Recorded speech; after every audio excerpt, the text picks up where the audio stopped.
So I want to welcome you to the conglomerate Los Angeles Poverty Department, a worldwide conglomerate. And I was speaking to someone from the city television station that was just going to come to our festival tomorrow, and she said, "Are you part of the city?" And I had to I said, "No, we were the department they forgot to create, the poverty department." And so Los Angeles Poverty Department is an arts initiative. It was and it's started out as a performance group, which we still make performances with the companies, people living in Skid Row, and we do a lot of other things. And now we have this spot, which is called the Skid Row History Museum and Archive, and so we have a big archive, not just of our history, but of Skid Row history upstairs. And we have exhibitions. This is the last day of the exhibition about dogs and housing. That is how pets can prevent people from getting housing, and also can be a convenient excuse for booting people out of housing. And lawyers and artists and people who are trying to change that situation. Like I said, tomorrow we have the Festival for All Skid Row Artists, which is going to be the tail end of this conference, and it's a really fabulous, low key and beautiful event. So please come. It's at 6th and Gladys Park. We're at 3rd, 4th, 5th, 6th, and then about 8 blocks that way. And anyway, I want to introduce Leanne, who came to us with this cool idea of convening folks in the Goethe network and other folks for this conference on worlds of homelessness. And please come this way.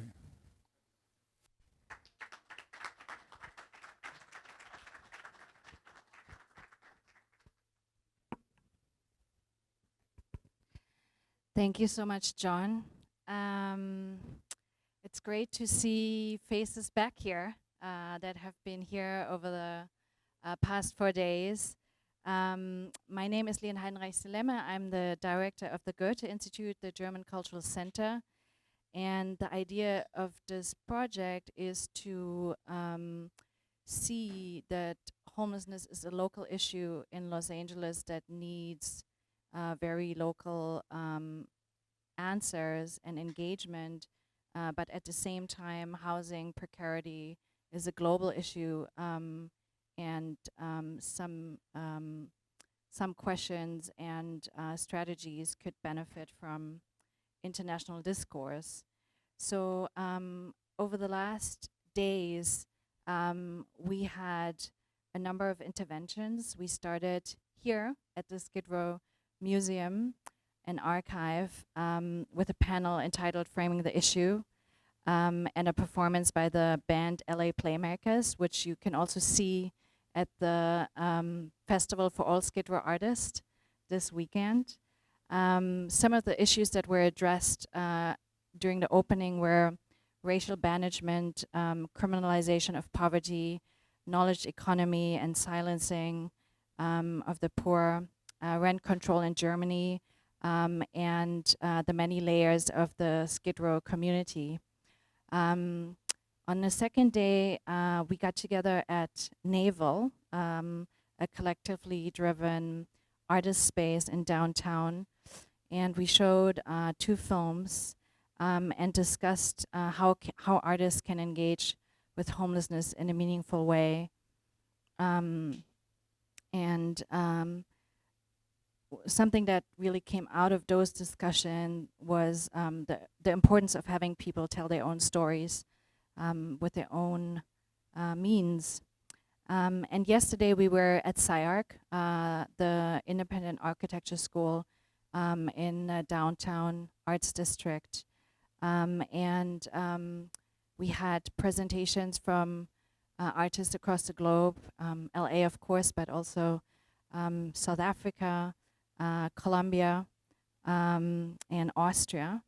It resulted in a discussion with the audience that I think was very important, that raised some issues such as how do we address systematic issues around homelessness, such as global capital and the gap between rich and poor, or how do we address the perpetuation of stereotypes about people experiencing homelessness.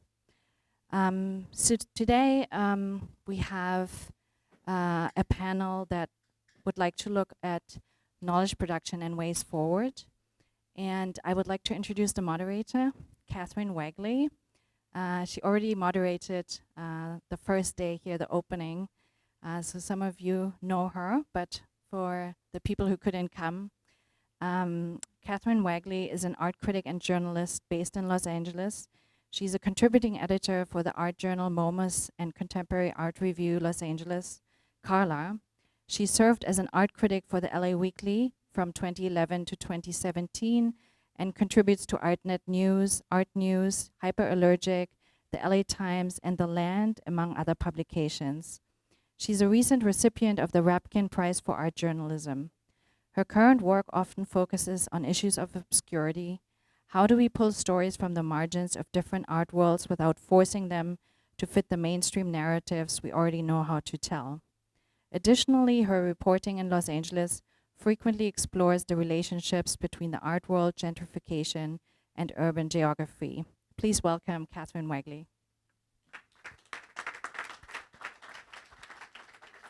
Thank you.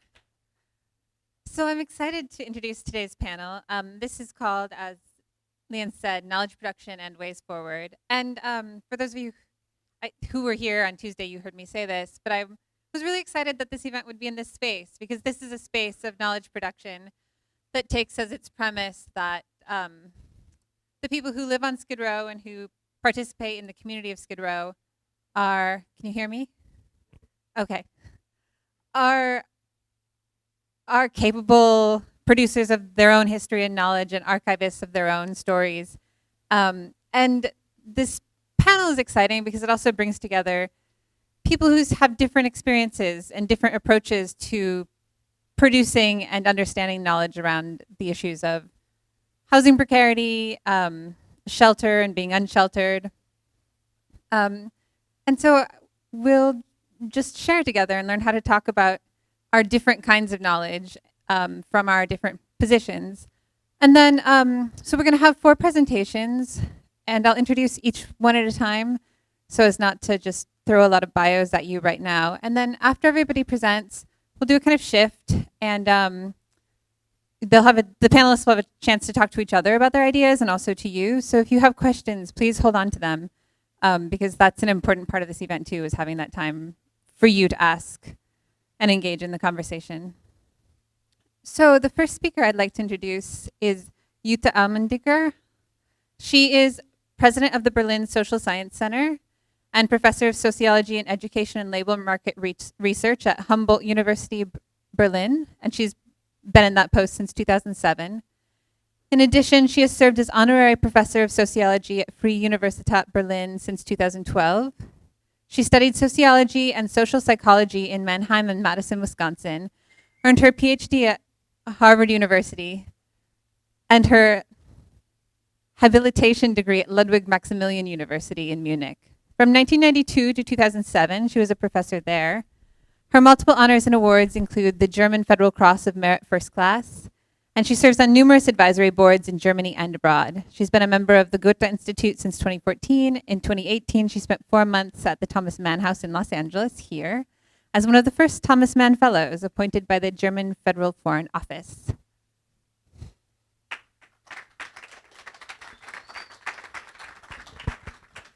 Thank you very, very much indeed. Thank you, Catherine, for this very nice introduction. Thanks, John, for being here again. I've been here last. Good to see you. And foremost, thanks to Lean and also to all the other people who brought together this program and to put homelessness on the list on the Goethe agenda. It probably was not so easy to do this. I'm participating in very long Goethe discussions in Germany primarily, and so I also know that Nikolai Plaumer did a lot on this, and I'm very grateful to him as well. He can't be with us. Well, as has been introduced by Catherine, I'm not a person coming from the study of urban cities or homelessness. This never has been my focus at all, never. I'm a labor market person. I'm a person who is studying education, social inequality, and in particular under a life course perspective. So when last year I've been invited to visit and to spend 4 months at the Thomas Mann House, of course I walked through Skid Row and I felt entirely embarrassed because I didn't know what to do, and I felt like in an open theater where one sees people a little bit like, so it was just entirely inappropriate for a German person where homelessness is much more hidden because people are much more living in shelters. So in the proportion of inhabitants, Los Angeles and Berlin are not too different. But the visibility here is by far higher compared to Berlin. So it's not the density, it's the visibility. It also probably doesn't come, given my background, as a surprise that I wasn't, really stumbling about all those homeless people who I met at the beach of Santa Monica. This is what you expect as a German person coming to California. But what really bothered me and what got me interested in this topic from my profession was when I walked back on the beach and I talked to a couple of homeless people who got ready, having their suits on, looking at a mirror, combing their hair. And I asked, well, what are you up to today? And they said, well, we have to go to work. We are teachers. And this never occurred to me. I mean, this did not fit my stereotypes about the homeless people, that they have been academically trained, that they are in full-time work and can't afford to pay rent from their work. So it was this picture of the working homeless which got me primarily interested from the perspective of both work and good work and the perspective of education, because they were in work and they both had a very good education as well. So I centered on, or I wanted to center in the time being here, on the working homeless. So with the instruments I had at hand, I got tons of papers on homelessness, but I didn't find much about the working homeless. I also had huge problems connecting this phenomenon of homeless people to the kind of poverty research I have been trained on. Because poverty research usually fosters distinguish between absolute poverty and relative poverty. Absolute poverty meaning, in terms of financial poverty, that you don't have the money to live on. This $1 a day or something like this, a concept like this. Relative poverty means that you cannot participate in the wealth of a given society. So it's quite different. I also developed the measure of poverty of education, and again, if you are absolutely poor in terms of education, you are an analphabetic. If you are relatively poor, you do not participate in the increase of the average educational level a nation has. I did not find a comparable measure for housing, distinguishing between absolute housing poverty, which means being homeless, having to live on the street, and relative measures, which then of course link the housing to the average standards of housing in a nation. Those are different concepts which are not yet developed, or they are differently developed in different nation states or communities. This is the first thing which I think that we have to conceptually get clear. The second thing was that I was quite surprised that we did not, or that I could not find good conceptual work about precarious housing. So this is another thing, of course, we can do in the study of poverty, may it be financial poverty or educational poverty, that we look how people over time are getting in and out of financial poverty or in and out of educational poverty. Educational poverty then meaning that their training and that their education does not fit to the new jobs getting created out there due to technological change. And so this measure, measuring housing precarity, a term which has been used yesterday quite often, also is not very well developed and needs to be developed. And this is a topic of today, science production and new ways. Another thing which I find quite interesting is that if we talk about education and if we talk about labor markets, we always address the right to work and the right of having access to education. So although in the International Declaration of Rights, we also included the right of housing, the right of housing is not as well fledged out. And in Germany, at least, it's not much mentioned at all. So in terms of thinking about rights and sort of capabilities, to use Amartya Sen's terms, we are way behind in this approach on homeless people compared to labor markets and compared to education.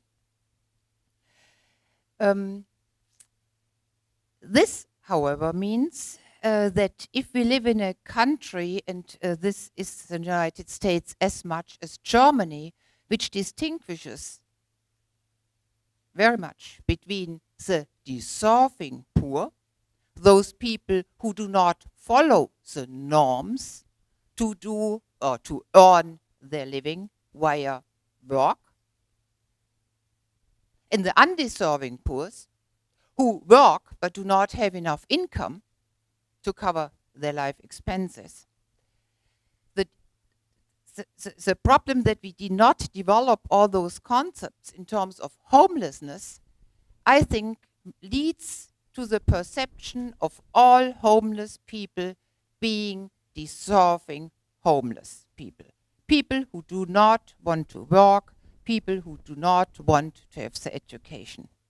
And this, of course, leads to all kinds of stereotyping. Stereotyping I could consider in my own case as well when I was walking through Skid Row or when I was walking along the beach. It's this notion of deserving poor, it's a notion of deserving homelessness, which matters so much if we talk about the barriers between them and us. This is all very much linked to the data which we have in poverty research and which we do not have on the homeless people. The data we have on the homeless are cross-sectional data, rough estimates how many people may be in the status of homelessness at one given point of time. We have no good data on the dynamics of being homeless. So how many people become homeless, how many people get out of homelessness over a given period of time, and therefore we do not have any good indicators in the size of the different groups. So people who are in work and are temporarily homeless, moving then out of homelessness, probably then losing work, moving into homelessness again, and people who have other problems like psychological problems, physical problems, health problems. I consider this lack of data as one of the major things we have to look on. And if I now see what Berlin is planning to do in January next year, and I'm very much involved in this, It's again cross-sectional, and it's not covering the dynamics of getting in and out of homelessness.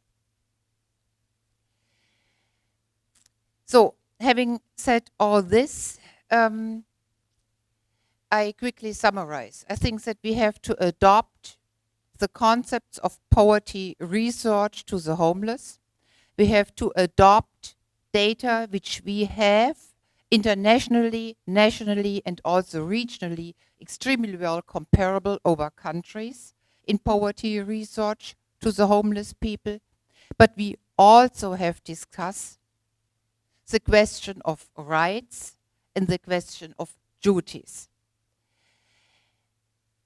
When I stayed at the Thomas Mann House last year, and people asked me, what are you working on? And I said, well, I'm working on employed homeless people. They were all telling me, oh, that's interesting. That can happen to me every minute. It's just one paycheck away. This is what everybody kept telling me, even extremely rich people with a much higher income than I had. So this concept of it's just one paycheck away, however, refers on the undeserving poor, because they try to find work, but they don't find work, or they want to work and they lose work. So this is a concept of undeserving poor. When I then continued and talked to them, they pointed out, well, we raised now the taxes to give more money to the homeless people. And I said, well, what is this money for? Well, to build shelters somewhere. What does this mean, somewhere? Well, not in our backyard. So this obviously means that they switched the concept of the undeserving poor, of which they may be part at any moment, to the deserving poor, which they can never even imagine to become. So therefore, just take the money and put the homeless away.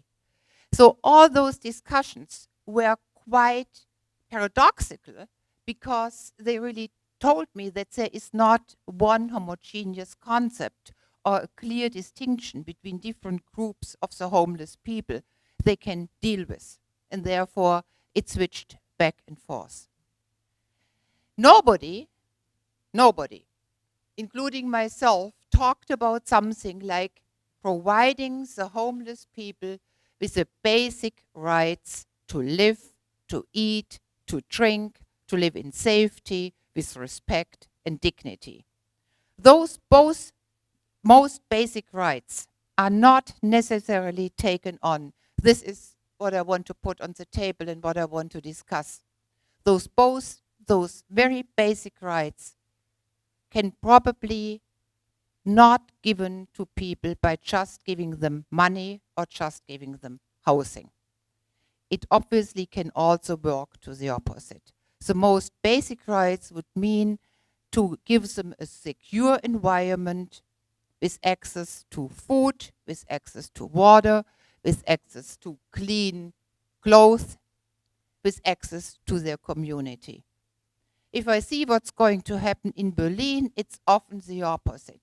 They give them money, they give them houses, and they force them into the houses and deprive them of their community, which often is the only thing which they have and which conveys a matter of belonging and security to them.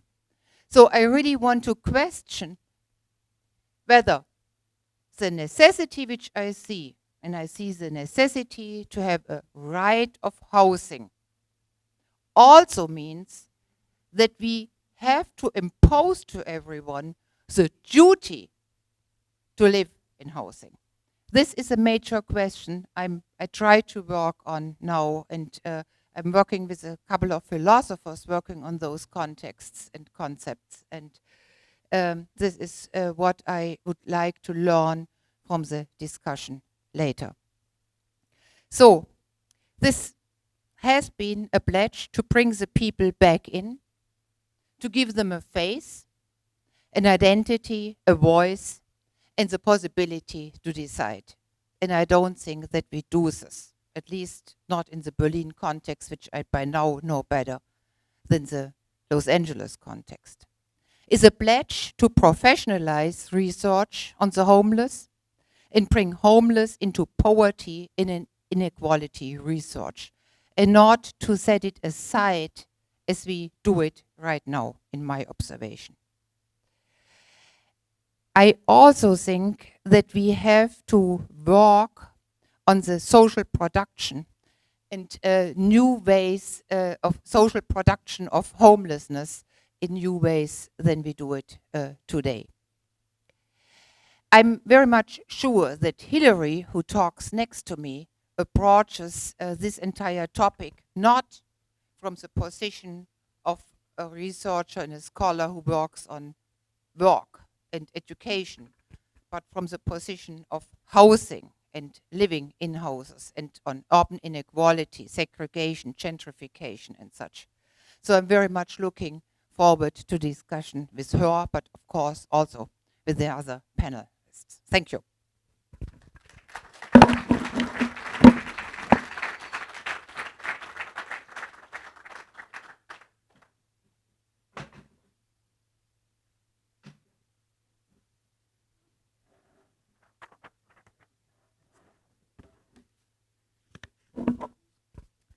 Our next speaker is Hillary Silver.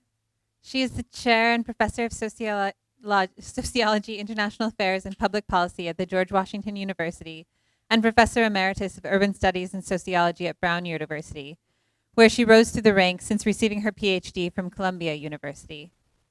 She was editor of the urban sociological journal City and Community and a consultant to the World Bank, ILO, United Nations, and other international organizations on issues of social exclusion, poverty, and inequality around the world. She was twice a Fulbright Scholar in Germany and among the first fellows of the Hans-Institut for Advanced Study in Bremen. She has visited at the Humboldt University and Freie University and WZB in Germany, among many other think tanks and universities, and has received support from the DAAD. Her film Direction Home, which I just watched today and is very relevant to this discussion, follows 7 Rhode Islanders experiencing homelessness over 7 years until they all have secured housing.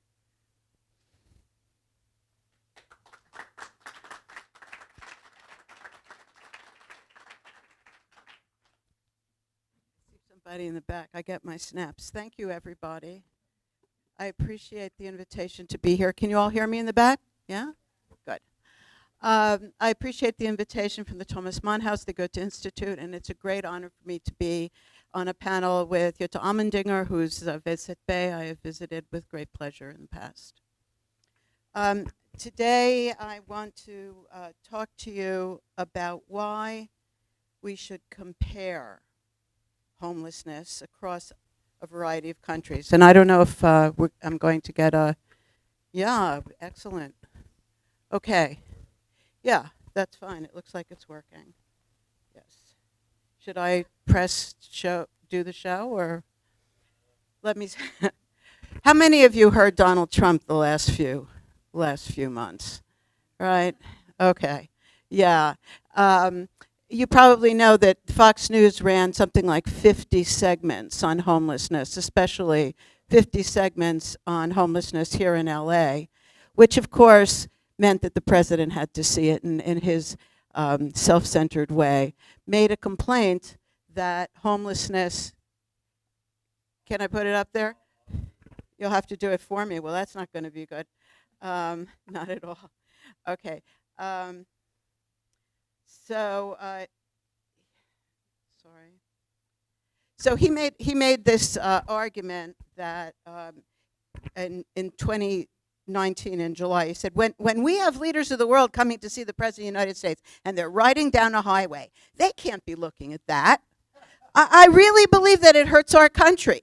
And then in September, again, he decided, you remember, he sent a delegation out here to LA to figure out which FAA facilities would, they would just move everyone off the street.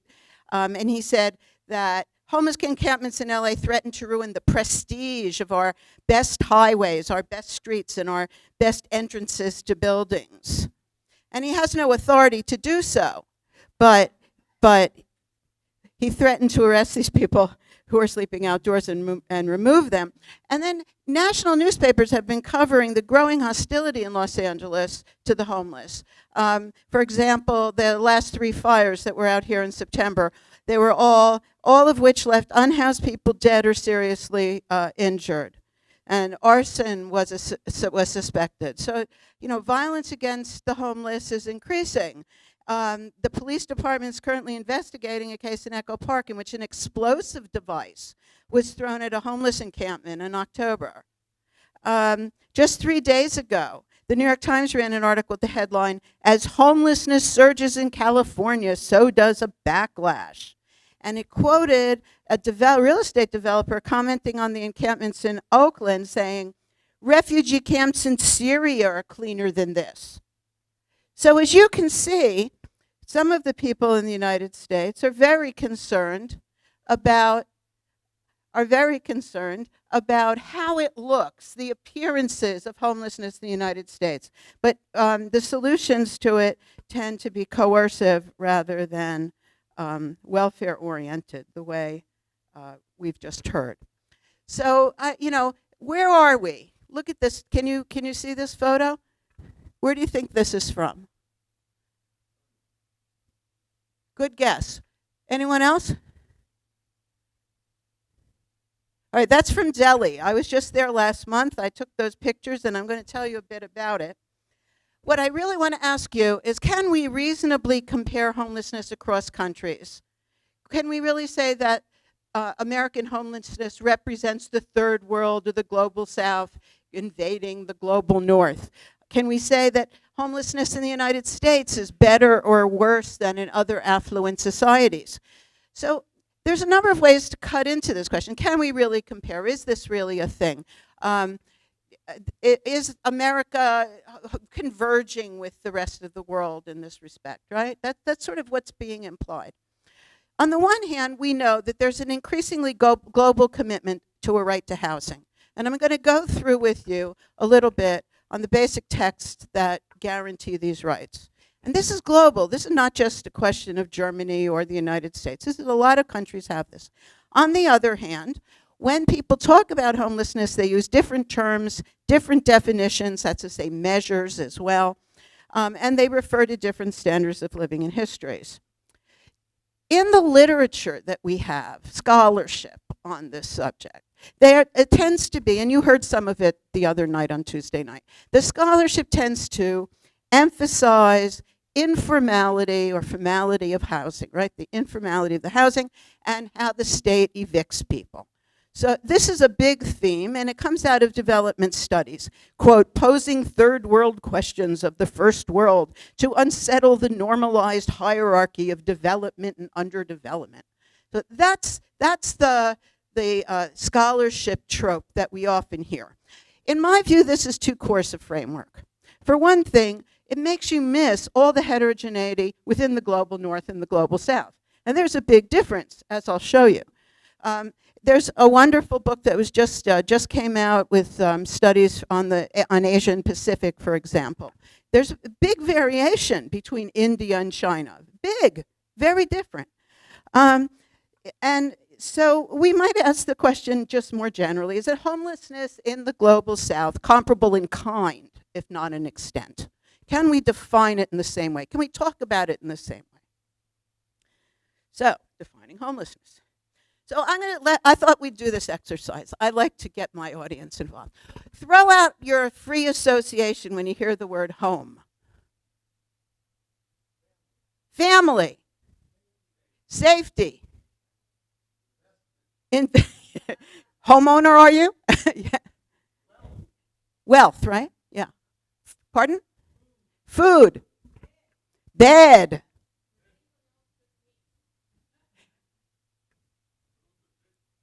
Pardon? Death. Absolutely. Oh, debt. Oh, sorry. Yes, death is also there. Comfort. Right. But the connotations are of, hello?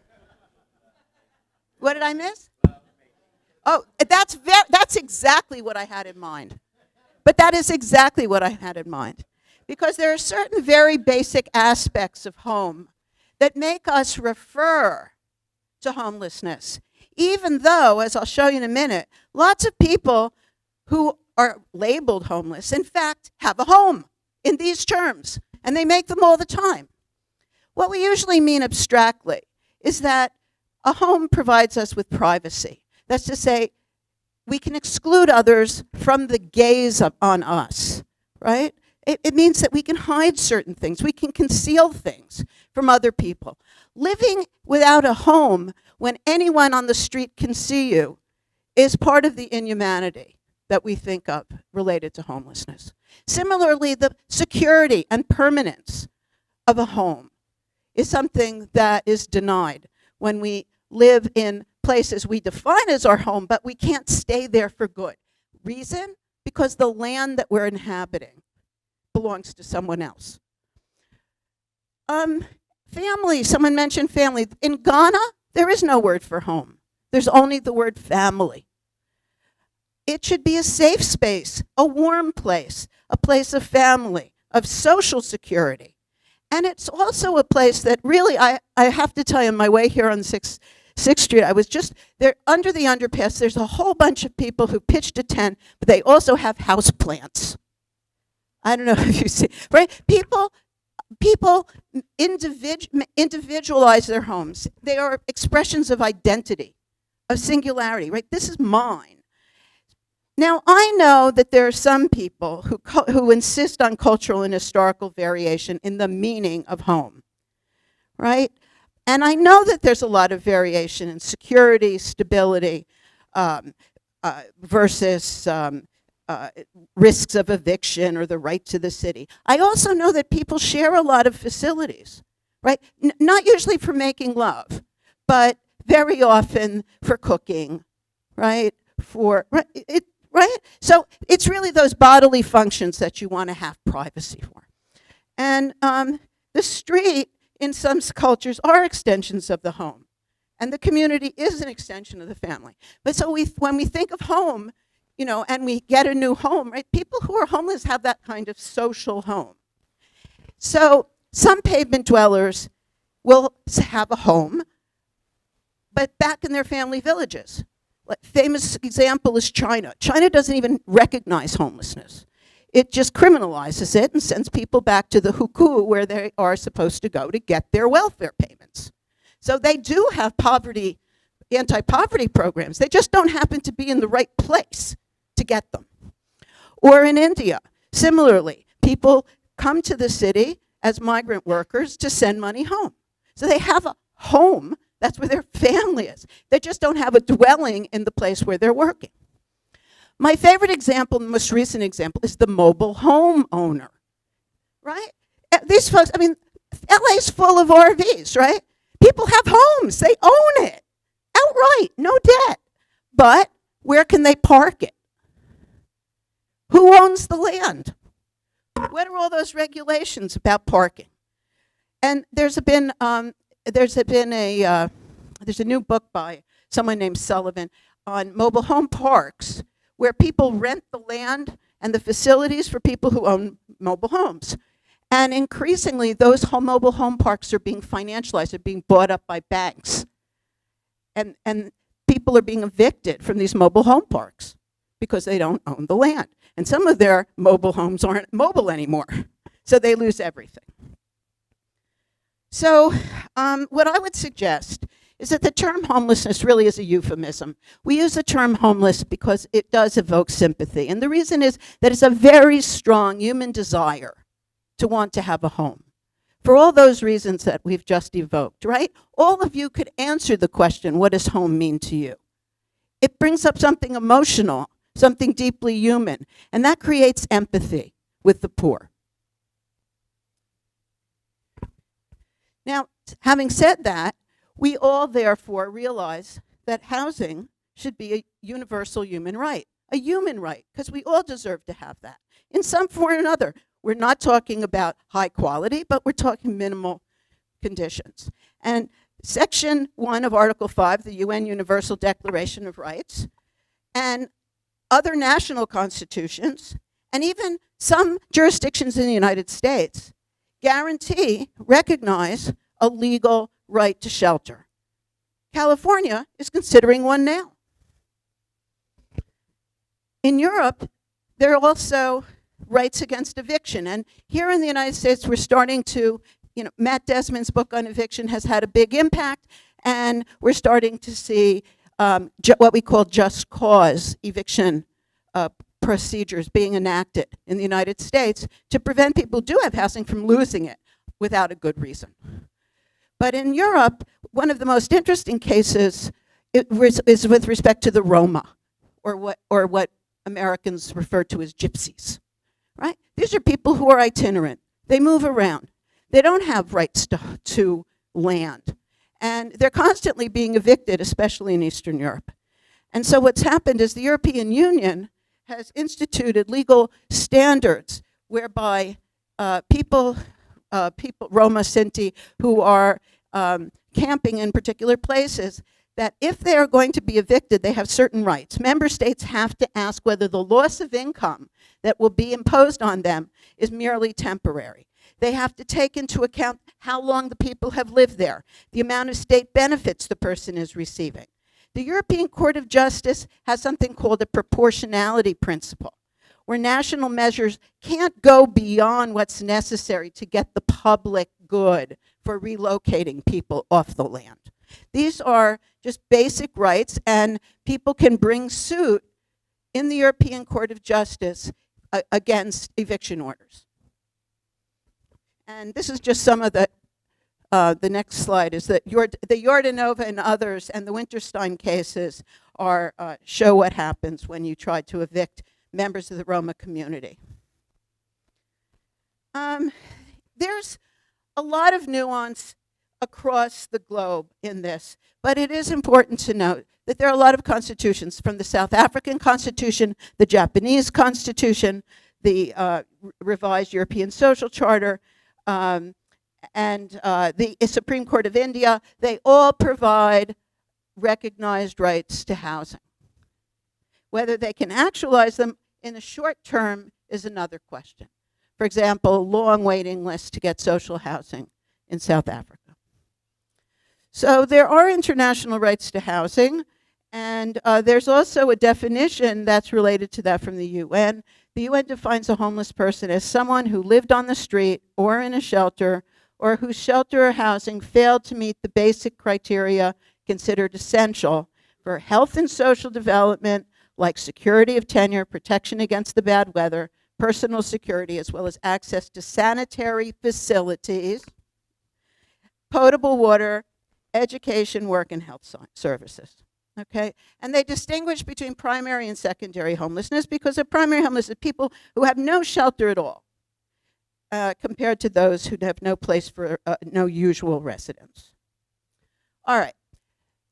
Why does this matter, and why should we compare? Why should we even measure and develop knowledge about homelessness? Like, why study it? Right? You might ask this question. Well, one reason is because currently there's Sustainable Development Goals. And one of those Sustainable Development Goals is a target for 2030 to ensure access for all to adequate, safe, and affordable housing, basic services, and upgraded slums.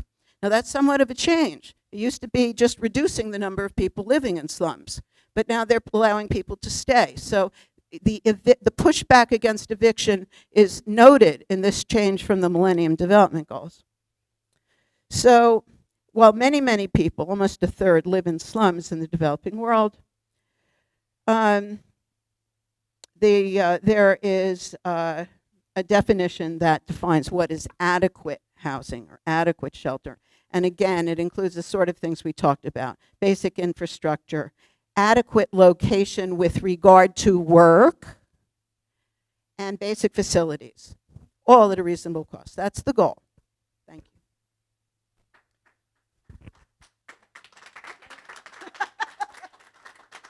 That's pretty cool. Is that right?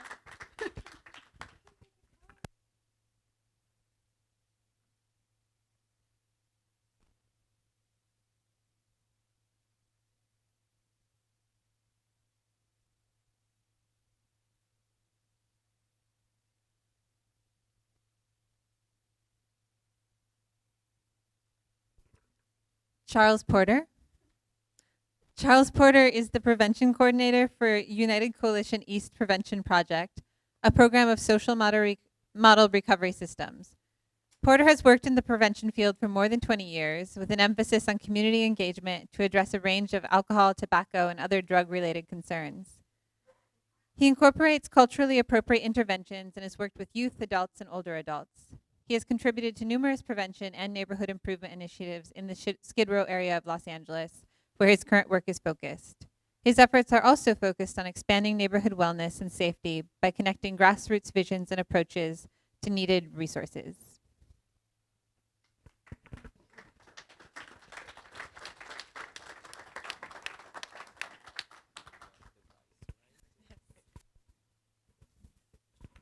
Good afternoon, everyone. Can you hear me in the back? Okay. See a lot of familiar faces. I'm going to read from the paper because there's a lot of points I want to make sure I cover, and then from there, then I'll go off script. But I'm gonna start off on script, just so I cover all the points that I want to highlight. So, as mentioned, I'm Charles Porter, and I've been working in Skid Row for about 20 years. So United Coalition East Prevention Project, it's a drug prevention program, but we end up addressing a lot of the social determinants of health in Skid Row. So my perspective is grounded in that, engaging folks with lived experience to really celebrate, uplift, and protect the community. You know, so that's what I'm talking about today. So yeah, our work is grounded in community assessment, organizing, and mobilization for change. My comments on homelessness are shaped by the experiential wisdom gained from participating in this process, partnering with unhoused allies, colleagues, and friends. In Los Angeles, homelessness does not affect everyone equally, and Black people are at the greatest risk. This has been consistently documented by the Los Angeles Homeless Services Authority, or LAHSA, in their annual homeless count, which also aligns with national trends. This disparity is a concrete measure of institutional racism that resulted recently in the formation of an ad hoc committee by LAHSA on Black people experiencing homelessness.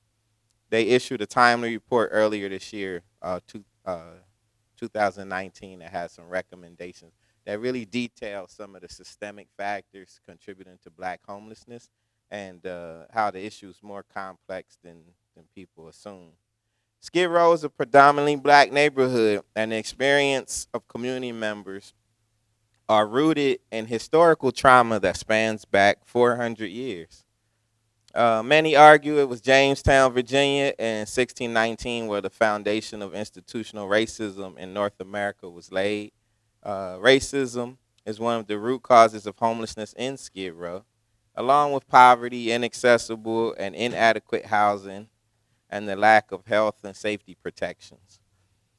Poor people do not have the luxury of privacy, and the lives of our unhoused neighbors are lived publicly. This makes them vulnerable to being profiled as addicts and criminals and related exploitation and harassment. This results in practices and policies that often criminalize the unhoused and fuels a narrative that dehumanizes unhoused neighbors as threats to safety and public health. The reality is there is rampant drug usage, both legal and illegal, by varying segments of society in this country. Additionally, mental illness in our community is usually the result of negative societal experiences and traumas. This directly correlates to other failed systems with similar racial disparities, such as the criminal justice system and child welfare. Successful community engagement efforts to prevent substance abuse and improve the neighborhood also positively impact mental health and challenge the narrative that Skid Row is a lawless open-air asylum. Remedial interventions must address the following essential needs: community connectedness / sense of purpose, agency / autonomy, shelter / safety, and wellness / healing. A strong sense of community connectedness helps to meet many of the psychosocial needs and facilitates the sharing of resources. This also helps to foster a sense of ownership, attachment, care, and accountability. It also validates one's humanity and sense of purpose. Agency and autonomy speaks to the power of choice and self-determination, including efforts to make sure that those with lived experience inform the development and implementation of policies and procedures designed to assist them. There were two major battles for inclusion and civic participation on our own terms related to the formation of a Skid Row neighborhood council. Our efforts were unsuccessful, but the community continues to advocate for autonomy and representation in the face of inequitable development and gentrification. Another example centers around efforts to create and expand employment opportunities in Skid Row while simultaneously addressing immediate local needs. The Skid Row Community Refresh Spot was designed in 2017 by the Skid Row Community Improvement Coalition. It's a few members I see in the room. Coach Ryan was there, Tom, Walter. Walter's still around here. A few folks that are in the room actually were at the table where we literally, the city saw our battle to create a neighborhood council. And there were people behind the scenes that were cheering for us. And when they saw the opposition we got, which was surprising to them, there was a staff member from the mayor's office, Elisa Arduna, and she came to the community and she pretty much said to the folks that were organizing and advocating, if you had resources and you had your own neighborhood council, what are some things you would work on? And so the Skid Row Community Improvement Coalition came out of that. And we had a whole list of, because that's the thing, neighborhoods know what the issues are. They know what the problems are, but a lot of times they don't have the political support or the resources to address them. And so in the midst of that is this whole public health crisis and, no place to go, a report that came out that was really shaming the city for the lack of public toilets. And they were using the UN standards for refugee camps. And the city was like, 700 toilets short of, basic, needs that weren't being met right here in Skid Row. And so that started to snowball and got some media attention. And while we were meeting, the mayor's office were like, well, if we created a hygiene center, what would it look like? And the community literally developed it. And so that was 2017, and it was the Skid Row Community Refresh Spot was, and even the naming, the logo, everything about it, the community design. Because that was one question, folks said, who wants to go to the hygiene center? It's like, did you go to the hygiene center today? They were like, no, it has to feel like a space that we own. It has to be a space that we design and create. And so it was, but this facility was designed and developed to address years of neglect and related horrific public health conditions. So that's the other thing that I've been working in Skid Row for about 20 years, but when I began working in Skid Row, this was a problem. People were like, there are no toilets. There are no places to go to the bathroom. There are no resources for people on the streets. Community vision coupled with city resources resulted in a project that created dozens of living wage jobs for currently and formerly unhoused neighbors and provides essential resources and access to public toilets, showers, laundry services, and drinking water 24 hours a day. In its busiest month, resources at the Refresh Spot were accessed more than 22,000 times, averaging about 700 per day. The project incorporates peer connection, culture, and serves as a respite for unhoused neighbors. It has been so successful due to its grassroots beginning and vision and design by the impacted community. So it also created a space where some folks who sat at the table ended up being employed to work there. So it created jobs, and all of the jobs were living wage jobs. And so that's something that from the grassroots level we're advocating for is anything that we do to improve our neighborhood, involve people with lived experience, but create jobs. Same thing from day one when I started working in Skid Row. People were like, oh, okay, let's work on this issue. How can we get paid?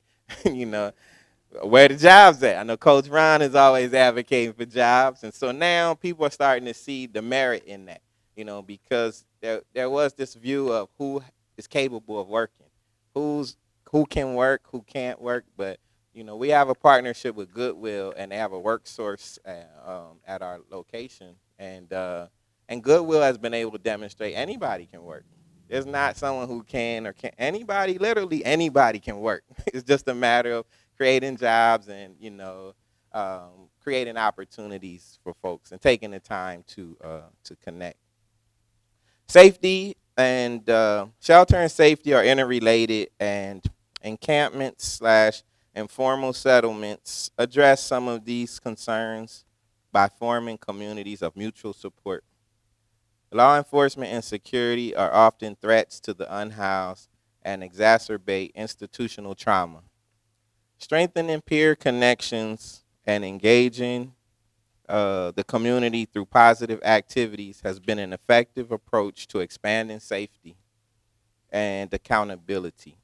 We have seen safety consistently demonstrated at large community events and festivals in Skid Row via engagement and mutual respect. Events like the Artist Festival, you know. We started doing movies in the park about 4 years ago, and same concept. We were working with staff from the mayor's office, and Elisa was like, oh, would you guys like to do movies in the park? And we're like, yeah, who doesn't? You know, what neighborhoods don't have movies in the park? And so it's something people wanted, but the opportunity didn't present itself. So the first film that we showed, people on the outside were like, oh my God, you can't have nighttime activities in Skid Row in the park. There will be chaos. And so the first film, and it was a grassroots effort. And, you know, we literally selected the films, we set up, we put programming. Throughout the city, they have movies in the park, but mainly it's just a movie. Like a council member would show up and we're going to show you a movie. You know, they do their little PR and give some popcorn out and then wait till it gets dark. Well, that's not how we, you know, operate in Skid Row. So we said, you know what, we're going to start 2 hours before the film. We're going to open the doors. We're going to have music, dancing. We have open mic. We have community engagement, celebrate birthdays, acknowledge folks. And so really just created a whole new approach. But the first evening, there were like 15 police officers. And our parks are pretty small if you've been by Skid Row Park. So the parks aren't big, but they're always full of people because they're safe public spaces. And no one came into the park because people were like, well, obviously the event is for police officers. There are 15 cops here. I don't know what they're watching, but I hope they have a good time. So the captain from LAPD saw it, and he's like, oh my God, we got too many guys here. Get them out of here. And so like 1 or 2 cops stayed there, and they just kind of stood around and watched the community have fun. And so by the second film, they were like, why are we here? And it was like, yeah, why are you here? It's like, we didn't ask you to come here. We don't need you here. You know, like, this is our community. People came early to set up. People stayed late to clean up because they wanted to watch movies. And so, but we've done, you know, large events without the need for security, for police. It's just, you know, engaging folks. But that's a narrative that we often challenge in Skid Row. This is global, I guess. When people hear this concept of safety, there are only certain people that are, you know, experts in safety. And a lot of times the irony in it, these are people who have the threat of violence attached to them that bring safety. Somebody with a nightstick or a gun or a bomb, you know, they're the ones that keep you safe. And so that's another thing we've been advocating for is, you know, keep armed guards out of the park, keep weapons out of the park. You know, we can, if we come up, if that is a standard that we don't want that, we'll find peaceful ways to resolve conflict. Okay, let me see. I already said that. Lastly, I'm saying lastly, but I'm a freestyle after I finish my paper here, so I got to go. I'm watching the clock. If I go over, just, you know, tap me. I would like to discuss wellness and healing in Skid Row. Statistics show that living on the streets greatly shortens life expectancy. Despite this, there have been profound efforts to expand wellness, healing, and quality of life. Culturally tailored interventions must be paramount in any approach seeking to expand long term wellness in the context of institutional racism. To this end, spirituality, music, dance, philosophy, indigenous thought, and performance permeate all facets of public life in Skid Row. We celebrate this rich heritage, including the diversity of the African diaspora. We also acknowledge Skid Row as a recovery community where people find purpose, safety, and essential support and services. So that's another thing. Kevin Michael, he was part of the Los Angeles Poverty Department, one of my former coworkers who passed away. He really like took the slogan globally, like Skid Row is the world's largest recovery community because he got clean and sober in Skid Row. And there's a huge network of 12 steps programs, self-support programs in Skid Row that people are unaware of. And he's like, this is a huge recovery community. Like people come here to put their life back in order and to recover. And so that's not the narrative that most people hear. They think Skid Row, they think addiction. They don't think wellness and recovery.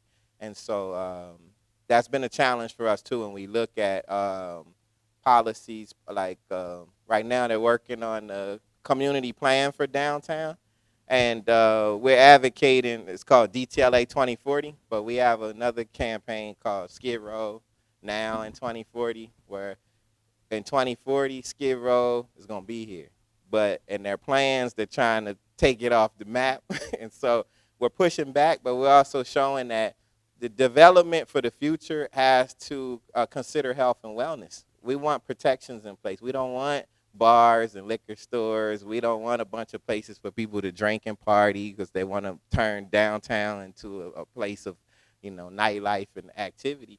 We have other needs, and planning and development should support public health. And so we've been advocating to expand healthy food access, restrictions on alcohol, marijuana dispensaries, so that we can really advocate for things that support health and wellness. We cannot discuss ending homelessness without a commitment to expanding access to affordable and accessible housing and meeting people where they are with compassion and concern. We should not force integration into institutional systems that do not support their existence, well-being, and sense of agency. We must utilize the valuable experiential wisdom of those with lived experience in addressing the issues that confront them, including project or facility design, policy development, and expanding opportunities for employment. The Skid Row that I know is wise, caring, vibrant, and resilient. Our unhoused neighbors are powerful advocates for long-term community change, safety, and recovery from addiction and mental illness. We must continue to ask ourselves what we can do with them and not for them. And so that's really, one thing that I want to stress is that looking at things in a historical context, like people of African descent have been marginalized for many years. And, the strange paradox in this is that we were here before there was an America. Before there was the United States of America, we were here, and so the process of integration, the process of inclusion has been a bumpy one, and these disparities show that it hasn't fully happened. And so we still continue to have these parallel systems, where folks live off the grid. And that has always been part of our experience in this country. And so sometimes when we look at there's a term that they've been throwing around, I guess, the last decade or so about service-resistant homeless. They're resisting services. There's something wrong with them. They don't want to go into the programs. Instead of asking the questions of why, why are these services responsive to the people? Is there a feedback mechanism? Most of the time, there's no feedback mechanism. It's you do what we tell you to do, or you get no service. You get no service, well, you didn't want the service, or something wrong with you. And so we need to acknowledge, meet people where they are, and also acknowledge like the assets of some of the informal settlements and encampments. You know, there's a strong sense of community. There are things there that keep people healthy. You know, everything there is not negative, but we don't take the time to engage. And I think that's very important because there are many reasons why people don't want to go inside. You know, because it's triggers for some folks. Some of the programs are very institutional. They're like being incarcerated. You know, and so and the restrictions is not always about people wanting to have the freedom to do whatever they want. You know, it's also about having an opportunity to express what you want and have the system respond to it. So these are some things that we advocate for. When I was listening, I also thought about some ways that happens as well as through local newsletters. And so that's happened over the years. We used to have my program, United Coalition East. We used to have a newsletter. It's defunct now, but it was a good way of highlighting the community from the community perspective and the audience being the community. So sometimes what happens is that the audience is not the folks that are here. The audience we're trying to prove to other people that we're good people. And it takes away from us highlighting the sense of community that exists and the things that we value, you know. And but LA Can Community Action Network, they have a newsletter that they've consistently put out. And I think that's important to have a narrative of folks with lived experience where they tell their own stories. Because for me, culture is very, very essential. I made a reference to that in the paper, but whenever you're dealing with people of African descent, we have, like I said, a unique history and background, and we have to consider the importance of heritage and culture, identity, you know. And a lot of times people aren't equipped to address that. You know, I give one quick story. I was invited to speak at Union Rescue Mission. They had a smoking cessation program. And it pretty much was just people, they had a no smoking policy. So if you get caught smoking, you got to go hear somebody tell you smoking will kill you. So they wanted me to go and talk to a room full of black men, a lot of them old enough to be my uncles or my dad. And I'm like, hey, how y'all doing? Yeah, I'm coming here to talk to you about smoking cessation. And so, but it was a chance for me to talk about culture. And so we talked about tobacco and, you know, where does tobacco come from? Like, what did it mean to indigenous people? When did African people start utilizing tobacco for what reasons? You know, and so, but it was fascinating because people started looking at it, you know, and we started saying, you know, indigenous people believe substance abuse is when you're not using something for what it was intended for. But what it's intended for is in your cosmology. It's based on your worldview and your spiritual system. And so Native Americans use tobacco ritually, you know. And so when we started having these discussions, we went into this place where people were open to learning more about their connection to the world. Same thing around marijuana. That's a real hot topic in LA. And so, but we have a lot of discussions about that. We used to have a youth group, and I would get in a lot of debates with the young people. But the first thing I would ask them, I said, I'm glad you have an interest in medicine and natural medicine, because they're like, marijuana is a herb, it's medicine, it's not a drug. I said, okay, we can start from that premise. I said, but what I want you to do, talk to the old people in your family about home remedies. Talk to the old people in your family about healing. And ask them what they use. Talk to the oldest people you can talk to. You know, it's an interesting project because all around us, even in Skid Row, there are a lot of medicinal plants that grow in Skid Row that people stop using, that our ancestors knew about. And so, you know, that's an example. It's like we get separated from things that empower us. And sometimes our efforts really are to try to force people to integrate into a system that's not designed to support their health and well-being. And we have to be honest about that, and we have to acknowledge the uniqueness of people, their historical experience, And that's something that I'm really dedicated to doing. And a lot of that exists in Skid Row. So I also learn a lot from people in Skid Row. And I never take the approach. I've been there 20 years, but I never approach the situation like I'm an expert.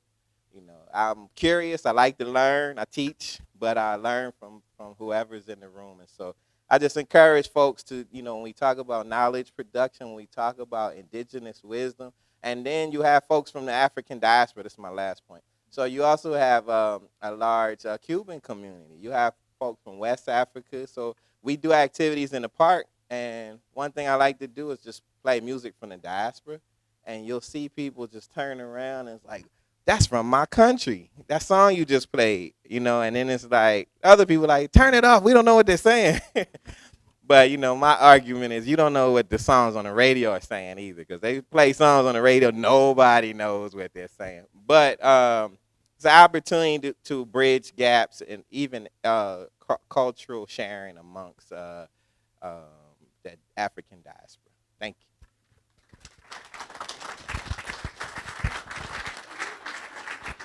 1 second. I'm going to pull the plug on this and set her PowerPoint up because it's not working the way it's supposed to work, so I'm going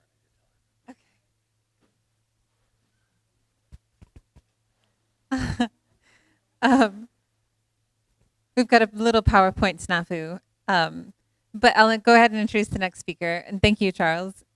Christina Cielo is going to talk to us next. She teaches in the Sociology and Gender Studies Department of the Latin American Faculty for Social Sciences in Quito, Ecuador.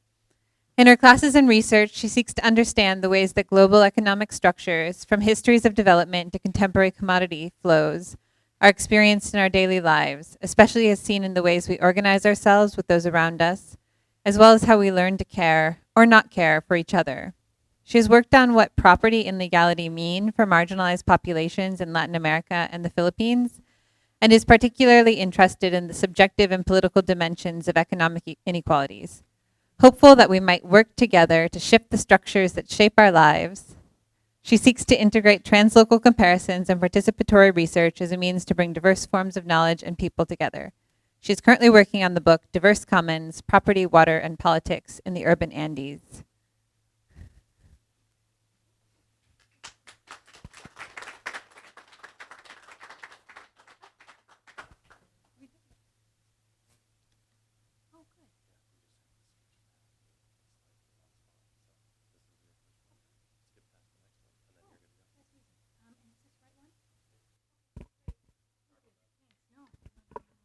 Hi. No, I'm good. I'm good. Hi, good afternoon. Thanks for sitting here this long. I hope I'm not going to make you too hot and tired. I just want to talk a little bit about the work I've done and the things I've learned working mostly in Bolivia. I spent 3.5 years living in Bolivia. The LAPD came to Bolivia and did Agents and Assets with Bolivian actors there. And the Philippines, where my parents are from and where I've continued to do some research. I am now, however, living in Ecuador. You may have heard about Ecuador in the last few weeks. Ecuador had these massive protests in the last few weeks, protesting IMF-imposed fuel subsidy reductions, and it was mostly the indigenous people from the Amazon, the poorest people in Ecuador, as in many Andean countries anyway, are the people in the Amazon, the indigenous people in the Amazon, as well as in Ecuador, the Afro-Ecuadorian communities that are on the coast. But there was something really hopeful for me. I was really moved by these, and it wasn't only because it was a massive, because protests are somehow moving, but it was also because people came out and, you know, all the policies. There was this decree that was reducing the fuel subsidies, which economic experts agreed that the country needed. But the people came out and were like, no way. People said, no, you don't know more about how we live. In days after the policies were implemented, the main market where people shop, where people do wholesale shopping, corn, which is a staple in Ecuador, went from $18 for a, I don't know how much it was, for $18 for a bunch to $30 for a bunch. Tomatoes doubled. The basics that people needed to live on, including transportation, were going to double. The poor knew that they were going to bear the brunt of the policies that were going to save the nation's economy. So that's Ecuador. My research, I work on different things, I'll mention them later, in Ecuador now. But the most relevant work I've done is on precarious living, housing precarity, I guess you would call it. I always called it urban inequalities. I mean, we're all talking about the same thing. I worked in Bolivia, that in a red circle, that's Bolivia. And this is a graphic from the International Development Bank, I think it's in 2018 if I remember correctly, about Latin America. And the question they ask are how many families are homeless or live in poor quality housing. And now, I didn't read the whole report, so I don't know how they're defining poor quality housing, but you can see that the numbers are pretty high. Bolivia, where I worked, it's 75%. And what I assume, and I'd have to go and read these reports, that what they're defining as poor quality housing has to do with what many people have mentioned: lack of access to sanitation, lack of access to water, informality, insecure tenure, and that's a picture of a home in an informal settlement in the neighborhoods where I work. And I'm going to compare it. I did much more work in Bolivia. That was where my dissertation research was. But I've also worked a little bit in the Philippines. In the blue circle is the Philippines.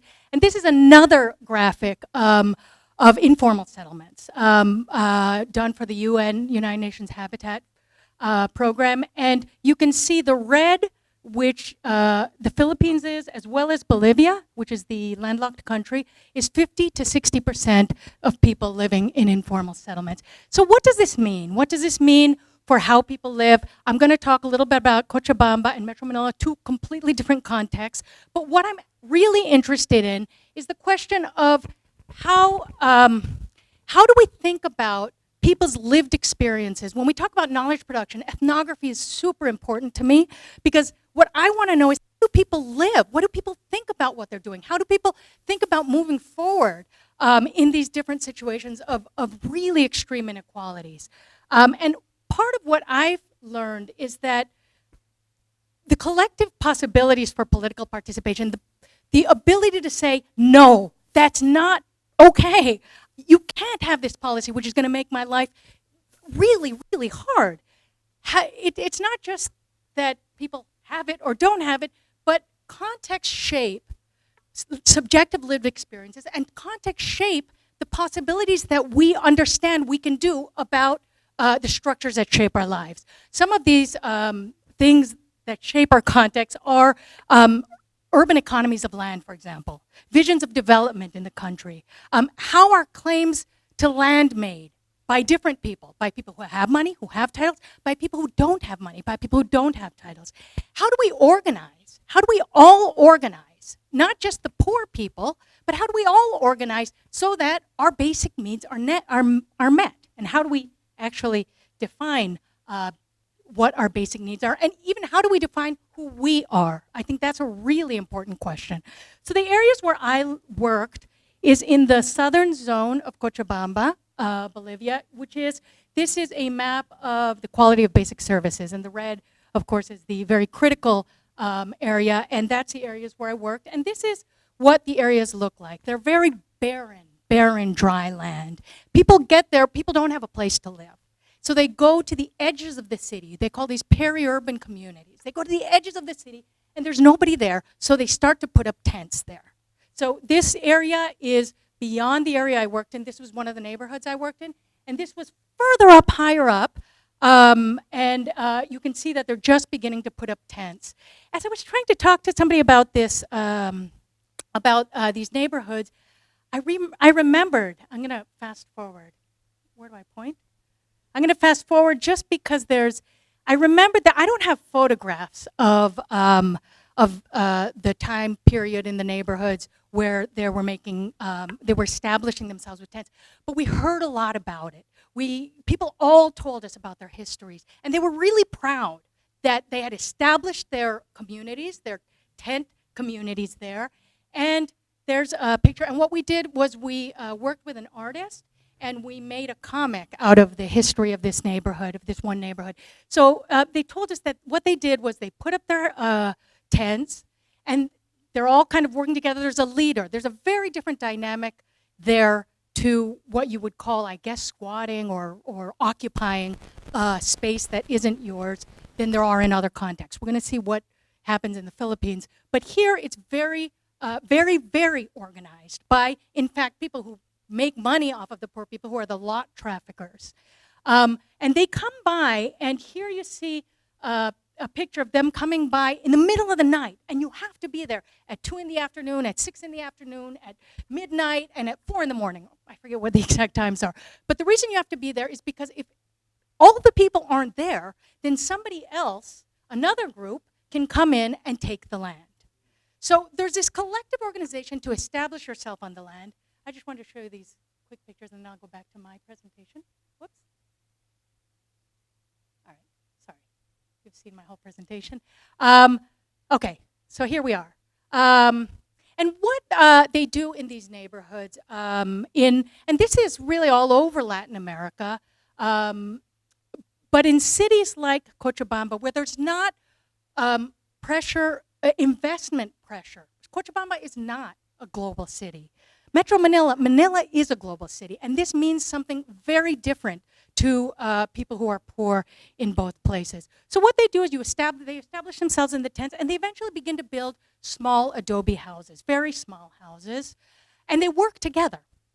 And they work together to, here they're digging the water wells, here they're beginning to establish electricity.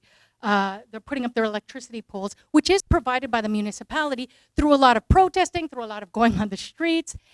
And the amazing thing for me when what I learned being there was how important it is for the possibility of alternative property claims to be made. So these people don't own the land. They don't have titles to the land. But at this point, this is many years ago, and I went back last year again, nobody disputes their right to be on that land. Now, why is that? Part of the reason is because of this idea that the land is of those who work it. And this, I don't know how much everybody knows about Bolivia.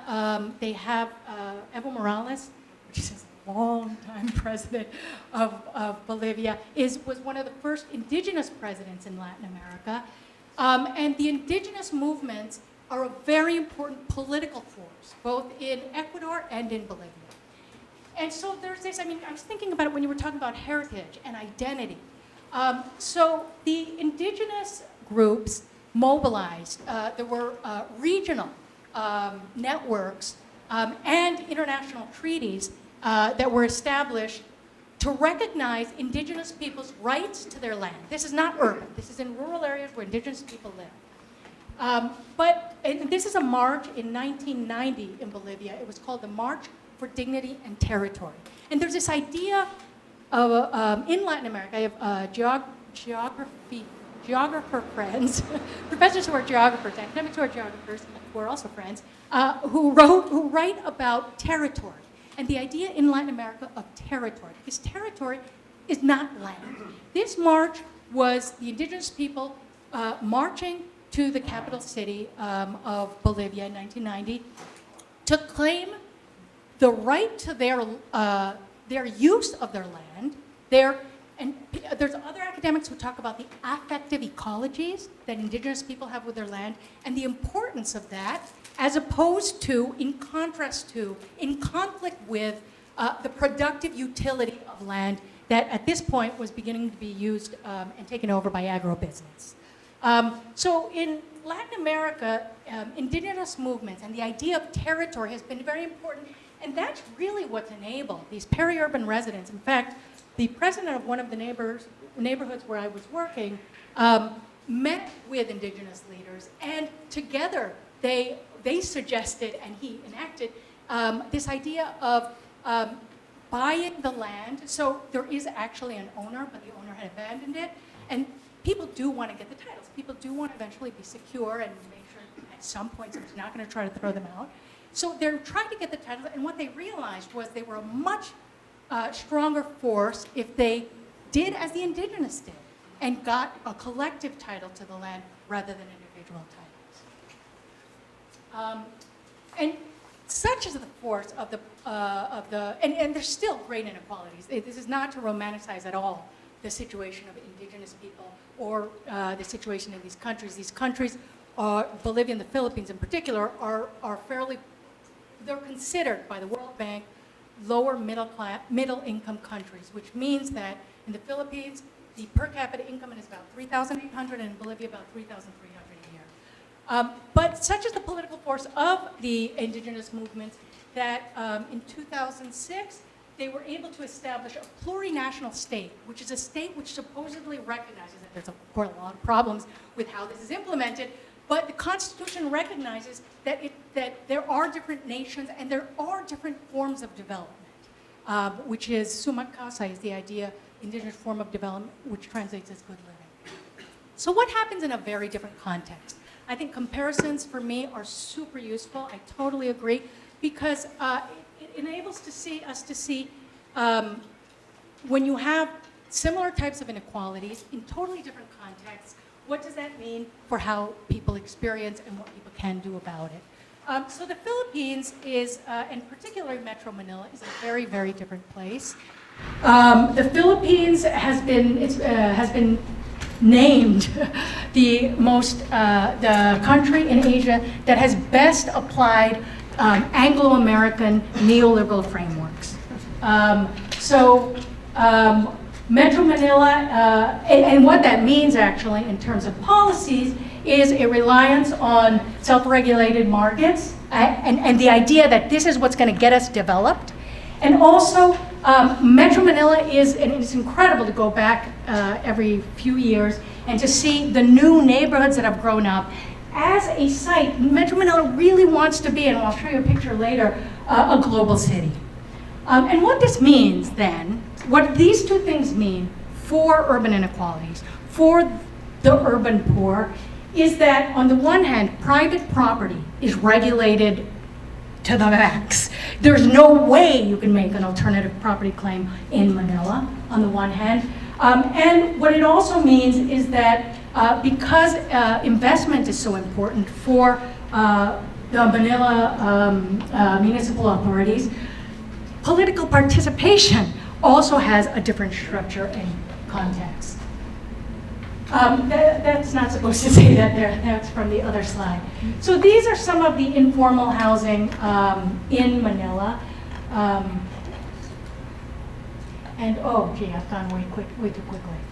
These are some of the informal housing in Manila.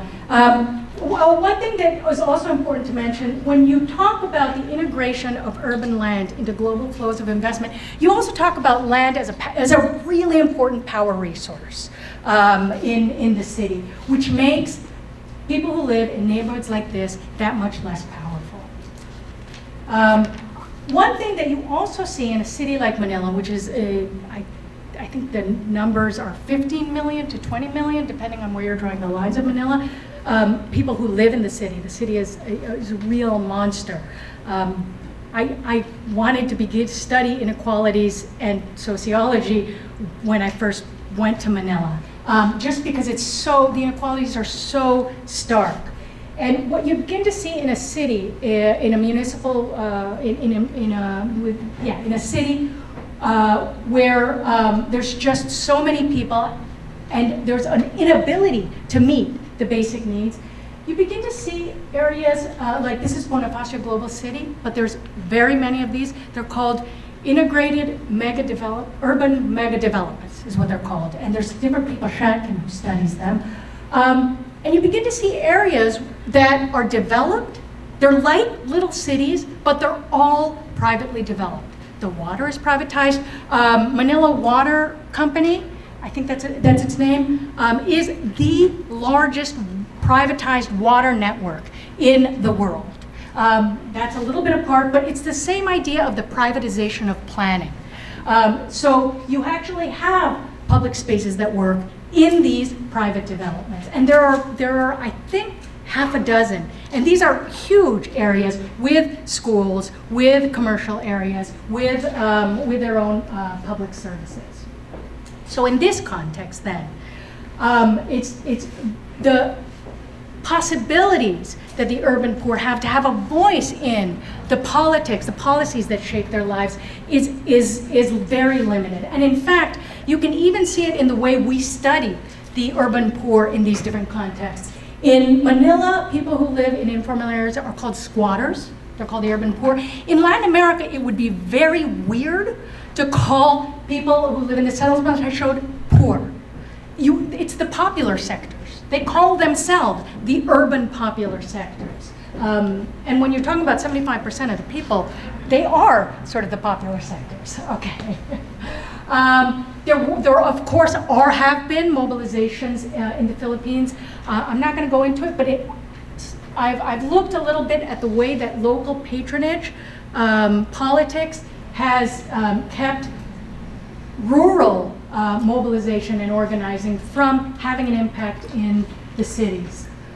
What we did find, or what did happen in Manila after the fall of the dictator in 1986, after the People's Power Revolution, was that there was incredible support, international support, and national legislation for liberal institutions, and an encouragement of civil society organizations, which at that time meant NGOs. NGOs became, there's an incredibly vibrant NGO community in the Philippines.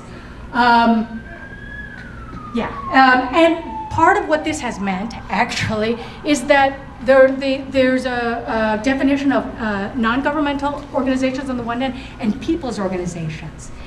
NGOs are the ones with a lot more power in political and on boards, on city boards.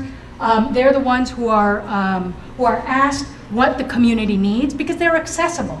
The people's organizations number far, far few. I think there's 6% of civil society is people's organizations as opposed to national government organizations.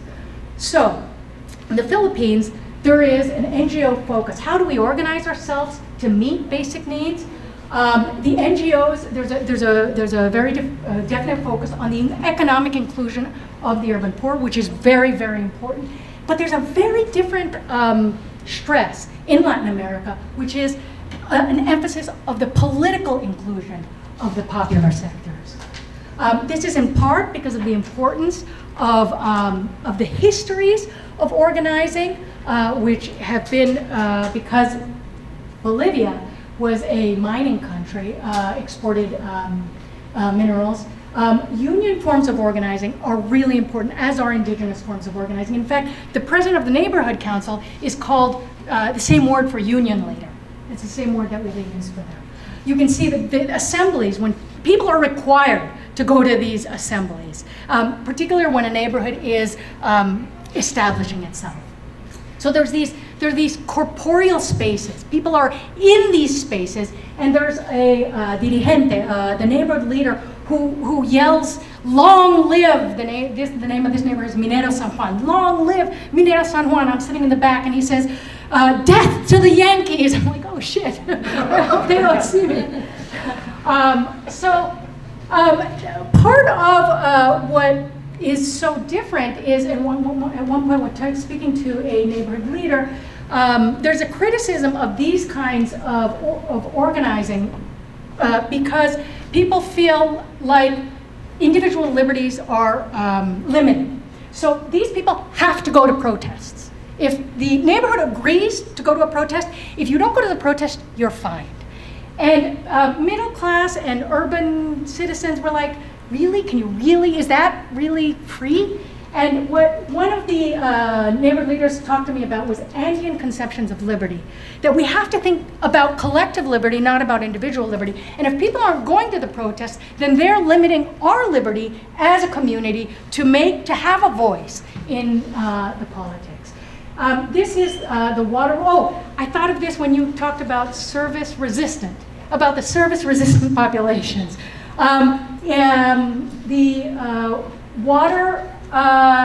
Water was going to be privatized in Cochabamba, and there were huge protests. This was in 2000. And the service-resistant people were able to keep water from being privatized. So, kind of trying to wrap up. Part of what we need to think about, for me, when we think about precarious living, about how Are we all organizing to meet the needs of our diverse members of society? We need to think about what policies, what economies, what ways of thinking about development are in place. We also need to think about who we're talking about when we talk about us. Something that was really moving to me in the protests in Ecuador were that it was indigenous people coming to the cities to protest. And of course there is racism in Ecuador and all over Latin America, but in this case, people, students, students, activists, neighbors came out to hear their cooking for the protesters. And there was at one point there was surprisingly violent repression. I say surprising because Ecuador has not been a very violent country. But there was repression, violent repression of the protesters. And so these are medical students and doctors who did what do they call it? A cordón de humanidad, a human chain, thank you. A human chain so that the police couldn't come in to where the protesters were. So that's basically what and this is also another nice picture. They actually were able to get the fuel subsidy reduction canceled. It was a victory. And that night, they actually televised the entire talks between the president and the indigenous leaders, which is a first. And that night, in all the social media, the umbrella indigenous group said, "We did it. It's time to celebrate. Tomorrow, we'll have a mega minga. Minga is community work to clean up the streets that were totally ravaged of Quito." And people went out. Everybody I knew who was in Quito went out to the streets to help clean up after the protests. So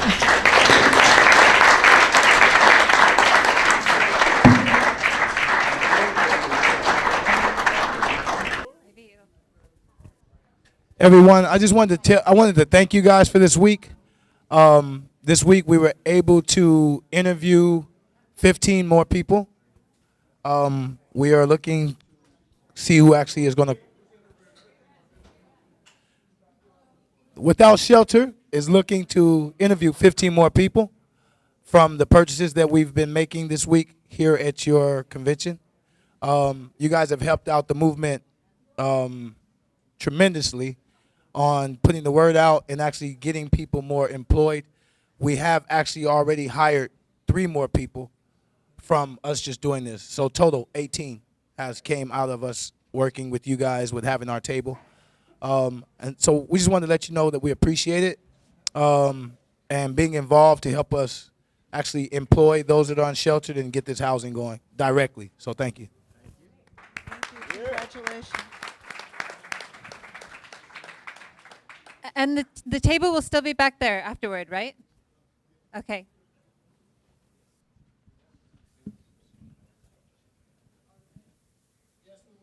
Great. Wonderful. So, whoops. I'm going to get this discussion started, and I know that, thank you. There's so much to talk about, and I'm sure so many of you have questions too.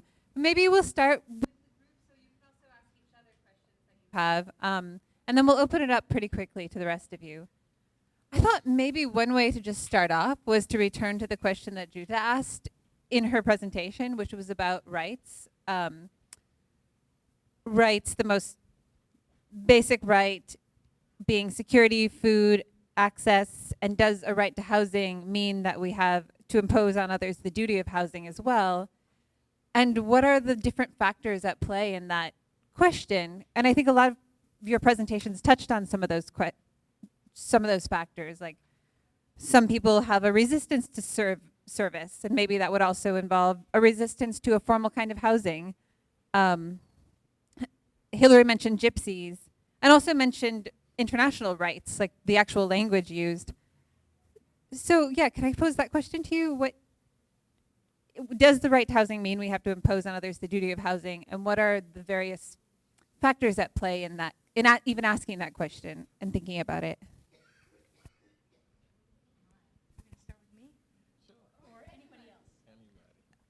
I'm always happy to talk first. I don't care. I talk a lot.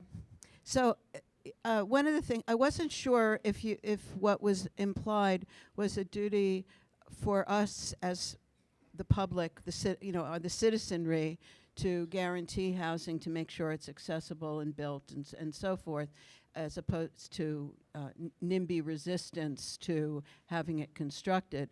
And this is a debate that's going on in California over the YIMBY question, right? And there's a lot of NIMBYism that's going on about land use in California and growth, especially in San Francisco. It's very big. So that's one aspect of it. But the other comes back to the question of, is it the duty of a person who is living on the streets to accept the offer of an apartment? And this is something that's really quite controversial, because the country really is moving towards a housing first model. And one of the things we're starting to learn from longitudinal work and from ethnographies on the street is that housing retention is not as high as we had hoped. So increasingly what we're finding is that a lot of people who have apartments are finding it difficult to remain in them after they receive them. And they work very hard to get into housing, but the housing units that they receive, and this is true not only in the United States, it's true in other countries, the housing that they receive is located so far from where their livelihoods are, or they can't conduct their livelihoods in apartments, or they break the regular rules that are expected of a tenant, like having a whole bunch of people over for parties. And so either they're evicted, or they feel the need to leave it empty while they pursue their lives, whether it's social or their social connections or their livelihood, and they often go back to a Skid Row kind of setting because that's what they're familiar with. And this creates a quandary for people who are trying to provide affordable housing for people who are unsheltered. So that's a moral dilemma that I wasn't sure if that was part of the discussion of duty. But it isn't clear that a person has a duty to remain in a house that they don't like. You know? Check. And I think part of the challenge in Skid Row is there are a lot of laws, and I think part of the concern is that folks have an active role in implementing some of these ideas or concepts or policies, and that it's not just an abstract concept. There has to be political will, there has to be support, there has to be feedback. And I think that's been a challenge. A lot of the policies that we hear about are trying to regulate where homeless people can be in public spaces. Like that's a priority. The whole 4118, people shouldn't sleep on the sidewalks. And they recently had a public hearing at City Hall where they were trying to amend some of this language, some really offensive language. Even some of the councilmen were kind of ashamed, council members, by what was being said, because it was some language about perception of fear, and that's a scary place to go, when you start talking about, well, I felt unsafe, and so, that creates grounds for violence, really. And so, but in that discussion, they shifted from sidewalks and they started talking about parks. Oh, well, we'll see what's happening in the parks. How do we deal with the homeless in the park? And so there are these laws on the books around public space that a lot of laws, there are so many laws that are never enforced, but political will pays attention to certain things. So I think it is important to have these rights in place so that the basic human needs that people should have access, even like restrooms, things like that. We've been advocating in all public spaces to expand access to Wi-Fi, charging stations, water access, to expand park hours. These are things that the political will has said, oh, well, we don't want people to be comfortable, and so I think the challenge in Skid Row is just having champions, political champions that really help to partner with those who are unhoused and to be honest about creating more options. What works, instead of looking at what doesn't work and saying, oh, well, we tried. You don't have everyone at the table to design something that will work long term. Yeah? Oh, thank you. I know. Thank you very much. It works. So for me, Hillary, housing first means at least two different things. First, it means that you do not have to show A, B, C in order to be a good person and then qualify for housing. So you don't have to show that you have work and that you are not using drugs or things like this in order to qualify for housing. This is one meaning of this housing first. The other thing, and not necessarily correlated in terms of political action taken, I think, is that if we look at countries which really use this housing first approach, they use the housing first also in means of desegregation a certain community. So they split up people who gain, as I think, a lot of power in being together. Or if you put, as you put it so nicely, that they get healthy by having a community, by having, closeness and sympathy and everything. And it also gives them a voice. So I think that we have to distinguish those two different meanings of housing first. And for me, the broader question is a paradox on whether or not there is a lot of good going along with segregation, to put it bluntly, and paradoxically, probably.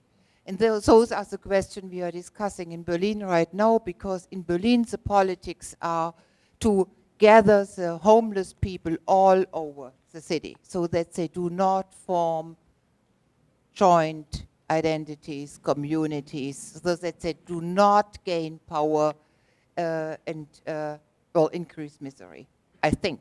So when I talk then to the mayor, he tells me the opposite story. He says, well, if we keep them segregated or if we allow segregation, this is a vicious circle, because they will never get out of it, because they only have people around them who are similar as they are. And this is this is a real question I have, it's a question for advice. You can give me much more than any other people.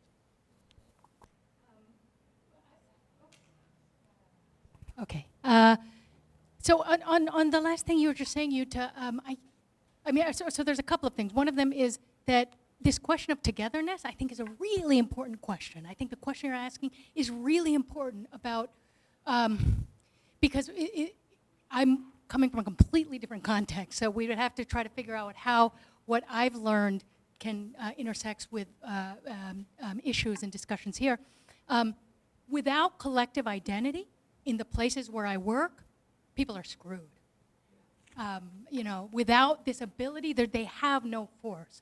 All they have is this collective political voice. So that's one thing. The other thing is that on the question of housing, I didn't talk at all about the work I'm doing now in Ecuador is in the Amazon regions. And so in the commodity boom of the last 10 years, where the price of oil went really high, the president, who was a socialist president, said we need to develop the Amazon regions where we're getting all this oil from. And so they provided housing, water, and this is what people wanted this. People, of course, wanted connections to internet, water, sanitation. Of course they wanted it. What I also look at, though, is the way that it radically changed what caring means, what caring for your family means. It no longer, for example, the kids no longer went home and worked to feed the pigs and the animals and the plants, etc., but had to study, because what it means as an area gets developed and integrated into a market economy, of course, we're talking about very different areas in cities. So that's why I didn't present this. But as it gets integrated into the market economy, gender relations change. Women become more dependent on the people who can make money, who are the men, who can work for the oil companies.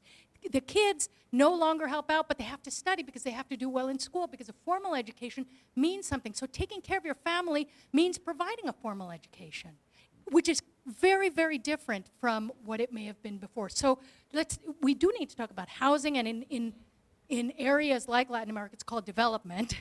And we do need to talk about development and basic needs and how are those met. But we also have to talk about what that means for how we relate to each other. Well, that makes me think of one of the topics for this panel, which was why make these comparisons? Like, why bring these different cities and communities into conversation with each other?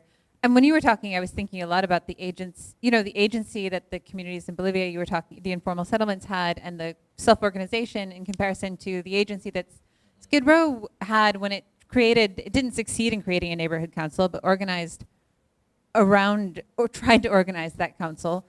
So it seemed, even though these very different contexts, they seem to feed each other in these ways. So can I just pose that question? What do you see as the value in making these comparisons between homelessness in these very different contexts? Or if homelessness is even the right word? And one thing I thought about when you were talking about this issue of like segregation, that actually came up when the first battle for Skid Row Neighborhood Council. So there are a lot of funny dynamics. So I don't think I captured this when I was talking earlier, but there are a lot of challenges in Skid Row about like the development of a truly healthy community.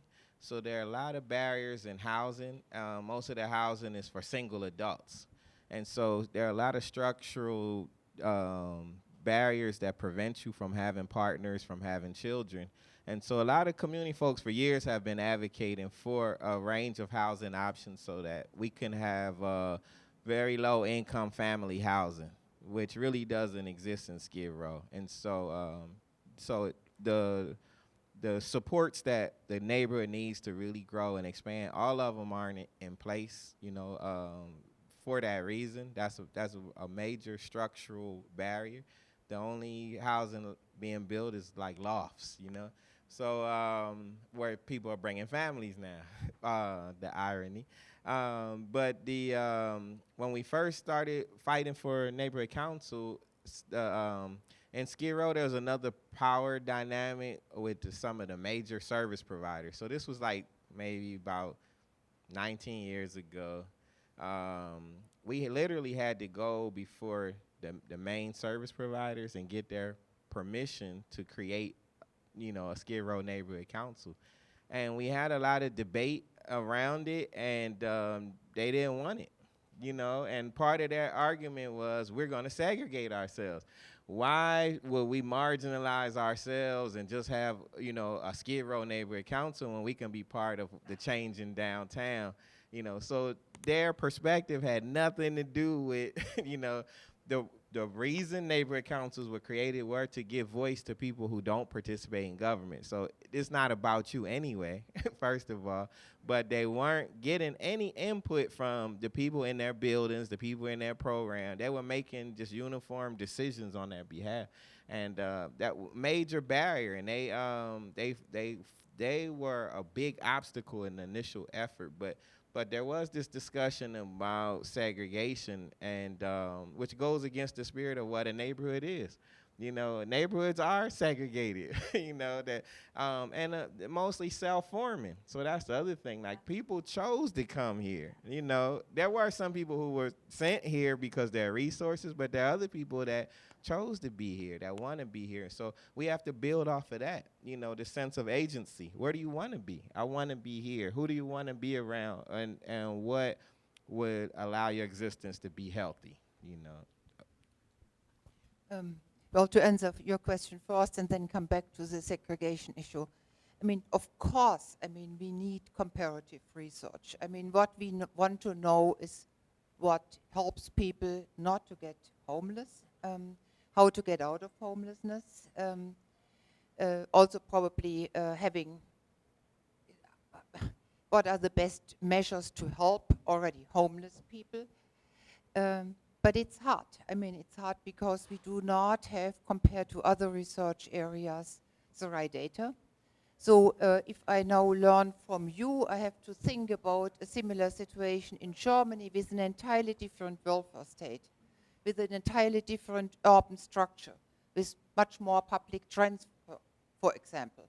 So, I mean, those direct comparisons are hard. But I think the principal nature of human being, of human life, of forming cohesion and partnerships and trust, they are the same all over the world. And this is what we need to get at, and what we as scientists really want to show.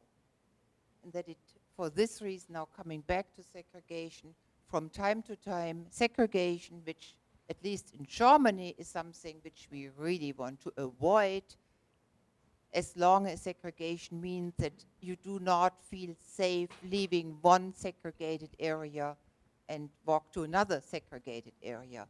If segregation means, you know, that you have flexible walls, then segregation may be a wonderful thing. But here I'm not sure whether this is segregated, it means it's all captured in without the possibility to leave.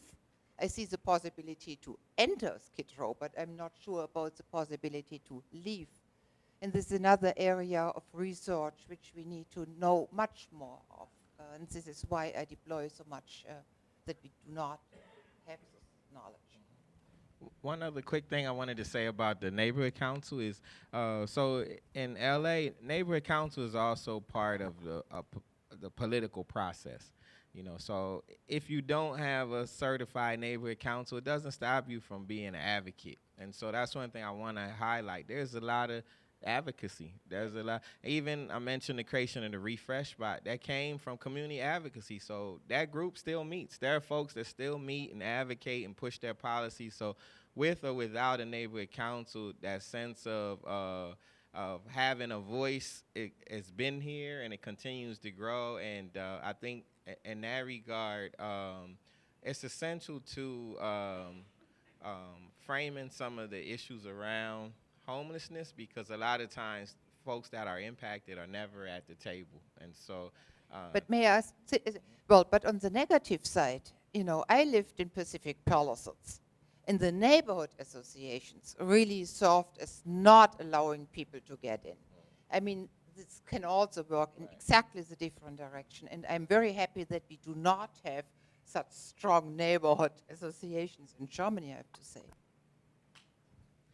So let me say a few things about comparison, and it certainly does have implications for the segregation versus mobility debate. So, you know, in this country, we do have a very big scholarly, whatever you want to call it, it's a debate over, policy debate over whether we should have people move to opportunity or live in concentrated poverty. The assumptions, of course, being that if you live with only poor people, you don't have access to the social, economic, and information resources that you need to leave poverty. So that's a big debate, and that we provide two kinds of housing assistance in this country. One is project-based, where we actually build housing, like most recently the Hope 6 programs and so on, a lot of which are mixed income. And housing vouchers, which I think is what you think of as housing choice in the second version that you described, where people are given subsidies, they go on the open market, and if they can find an apartment anywhere, they can rent it, and because the voucher provides effective demand, a subsidy to afford the rent. So that's a big debate, and you know, basically I think it's become a stalemate in the policy communities that we should have both. But what I would say about the comparisons is that by looking at less developed countries and how they solve some of their housing issues, we actually can draw conclusions for the global north. And I'll just give you a few examples that we can find that I think are valuable to think about.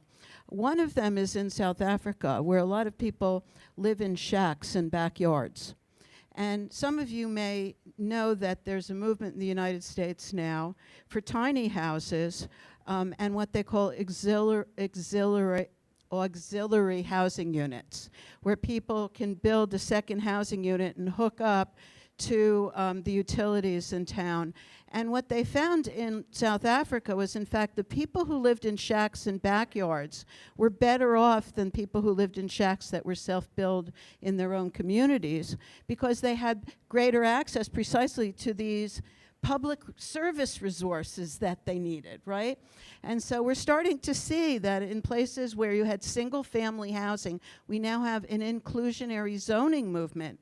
For example, Minneapolis, you may have heard, and now I think Portland may have, somewhere in the Northwest, they've eliminated single-family zoning. So now you can't just say an entire area like Pacific Palisades can only have single-family houses on 2-acre lots. Now you have to do infill. They can't keep out multifamily housing, which will be more affordable. And that will help mix neighborhoods and provide people, again, as you were saying, with more options.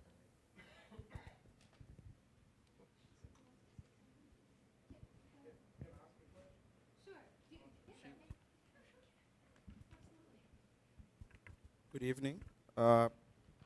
Thank you for the wonderful presentations and mixed forms of knowledge. I'm from South Africa. And you can hear me? You can hear me? Yeah. Okay, thank you. So there's quite a diverse number of issues that need to be addressed. I find it like in most of our discussions, we're talking about housing, but we're not talking about land for that housing to happen. The land.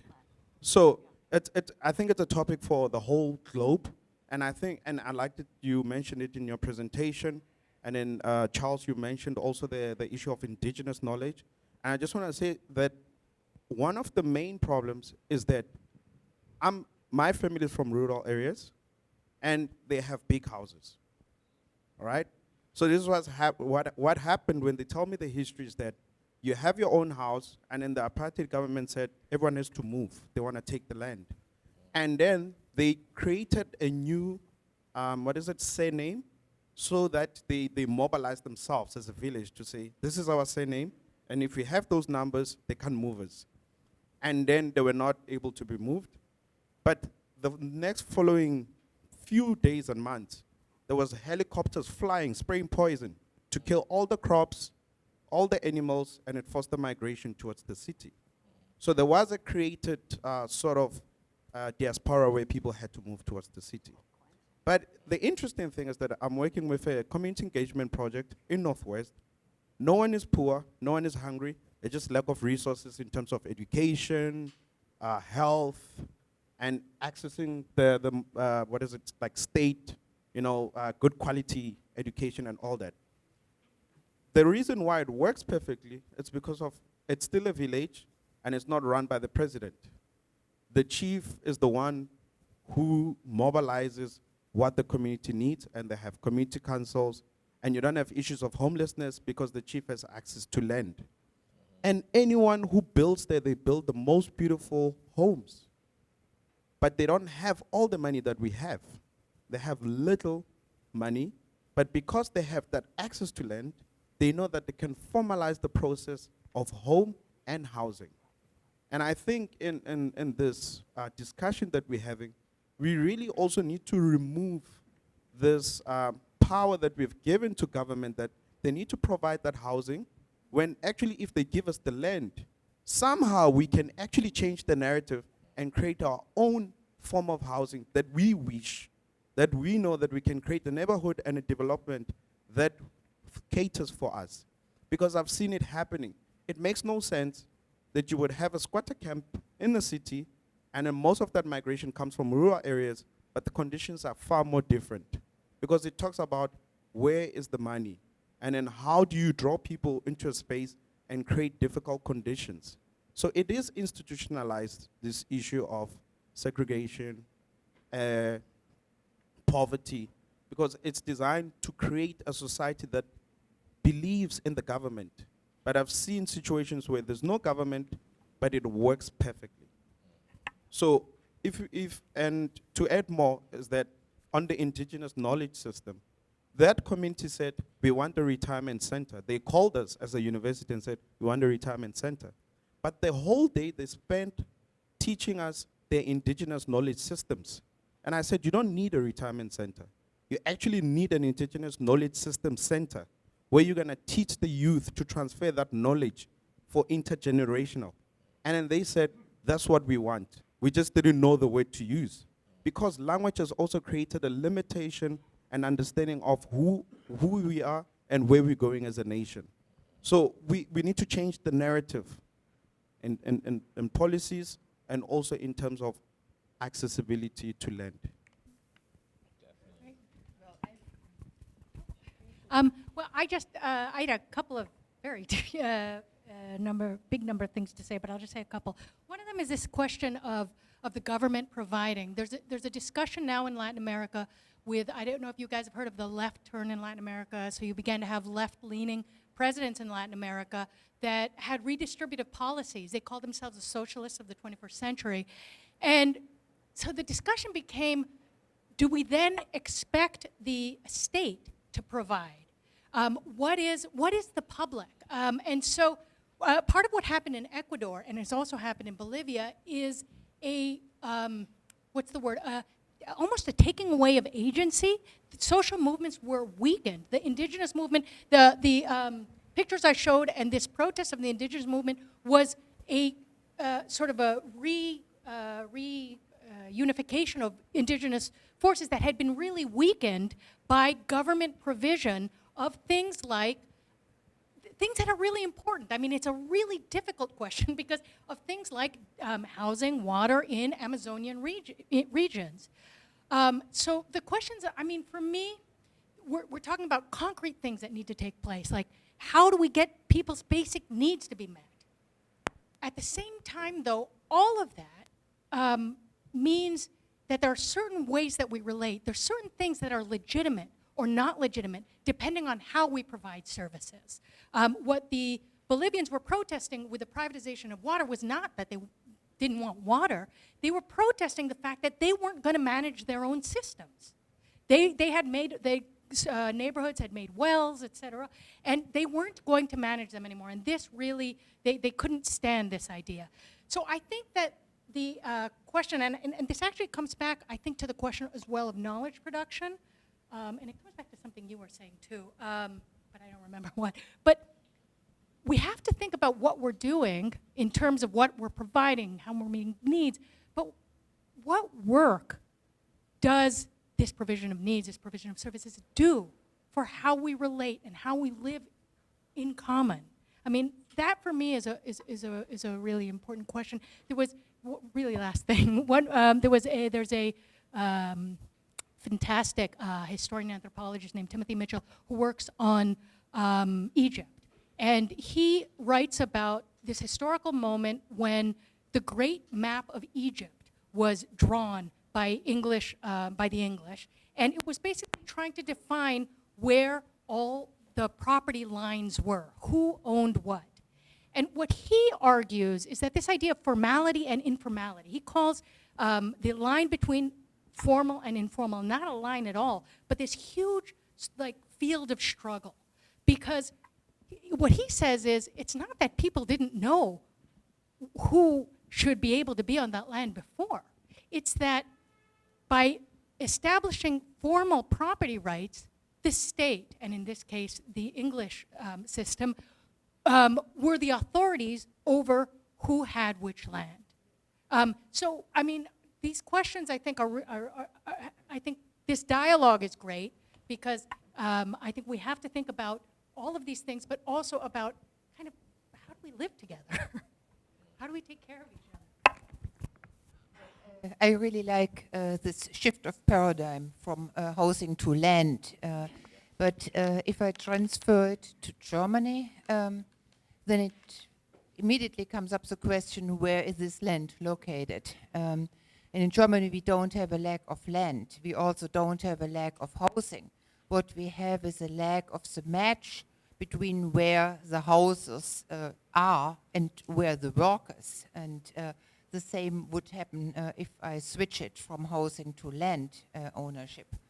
Then I wouldn't, I again would have this mismatch and with land being of entirely unequal worth.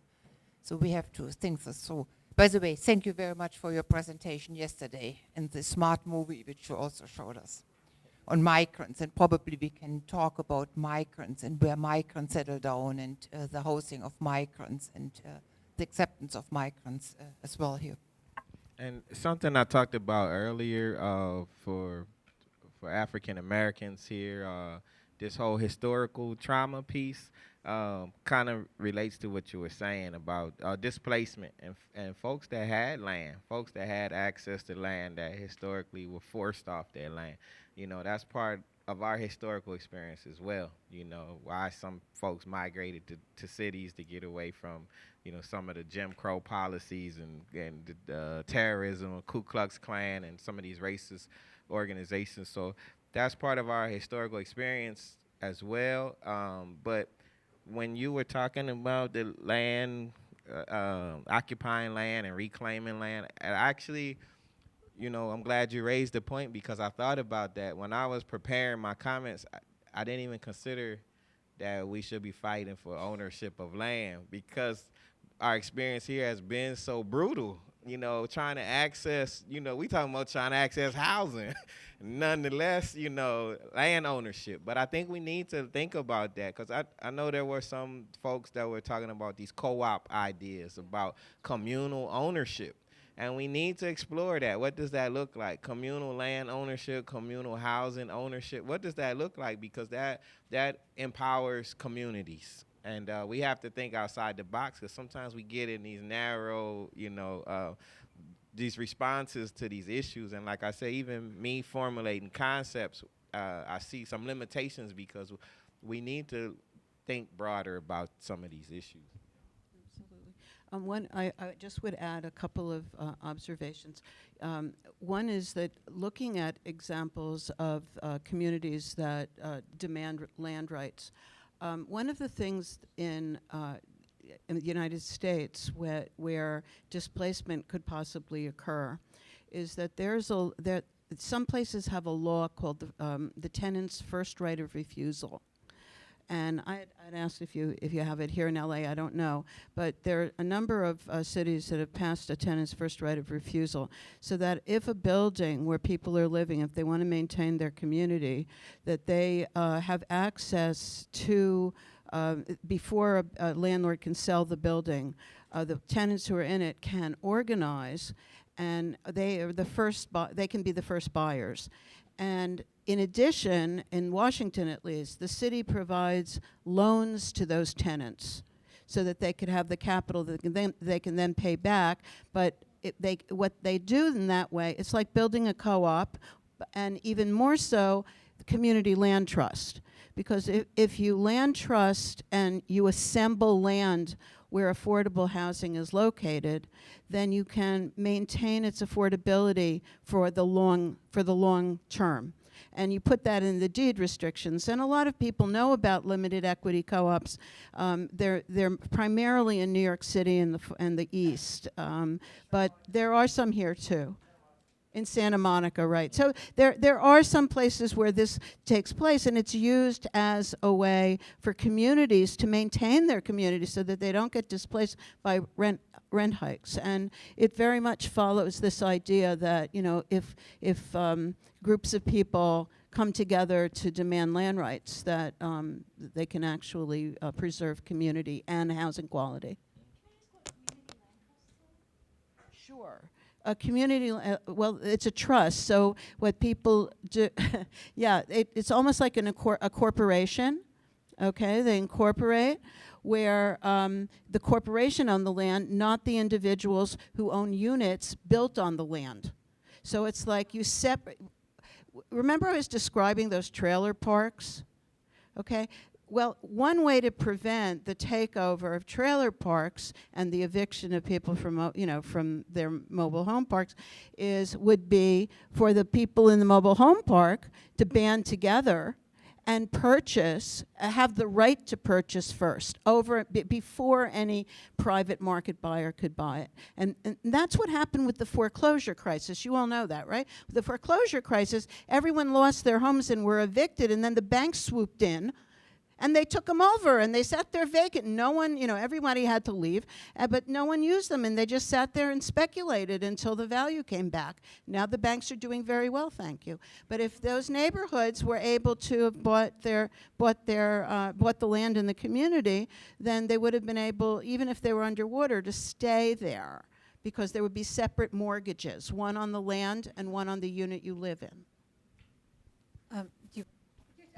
To mention really quickly and to ask actually if there are laws which are called I know the word in Spanish usufructo. Yeah, usufruct. Usufruct. Yeah, Yeah, that's the word in English. Yeah, okay. yeah, Yeah. It's sort of like sharecropping. Yeah. Well, are there usufruct laws here? Usufruct laws, as I understand them, are if you're using a piece of land for a certain amount of time without somebody claiming it as their own, then it is yours by. This is what happened in the Indian slums. The slums that were built in Mumbai and Delhi that were self-built.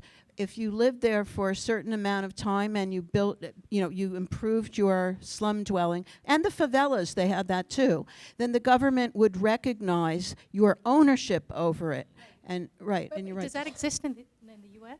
It's a little bit different because the context is somewhat different, yeah. I don't know what happened to our hour, but we have to open it up now, and there's a question in the back. Actually, I have a share, and it's a question if anyone wants to take action.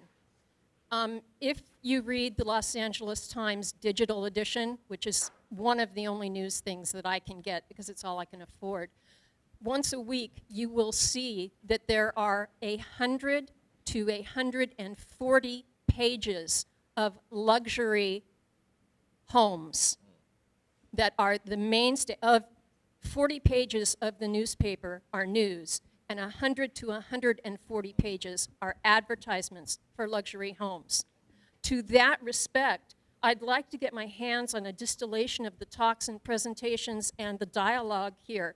Multimedia, some slides, some movie clips, some text transcriptions, because the essence of what has been shared in the only 2 days that I can attend, yesterday and today, have provided me with hooks, phrases, and salient points that I can use to share with others and potentially offer educational exploration among my diverse peers. So personally, I want to contact every speaker that I've heard and utilize your thought leadership and your work production kernels, because the languaging is necessary. This merits a broad audience. Thank you for being here. And Thank you. this, a number of papers, information will be on the Goethe website, correct? The sessions are all being recorded, and there will be an archive and information compiled on the Goethe website. Does anyone want to respond to luxury housing and This point is very well taken. I mean, this is our major problem in other countries as well. I mean, that you have those international developers who buy land and then they don't use the land until the worth of the land increases. No, he works. Always if he's in my...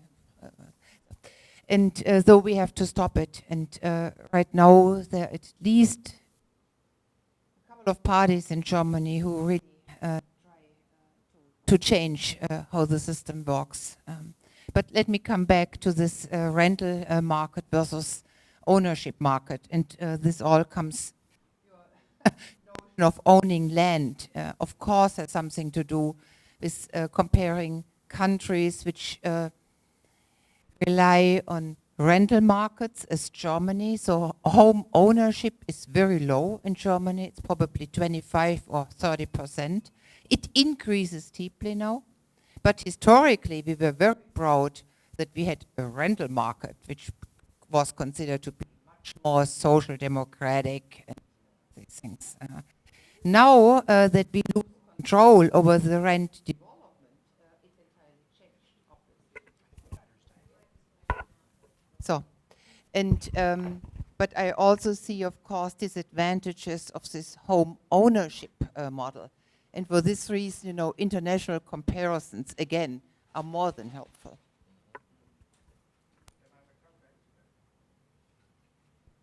Sure.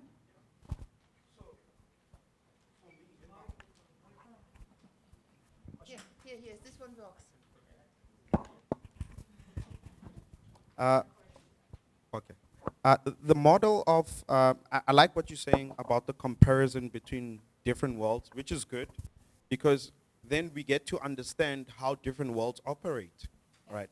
So I understand, I am of the knowledge that as an African a descendant and a product of Africa, farming is embedded and part of my blood system.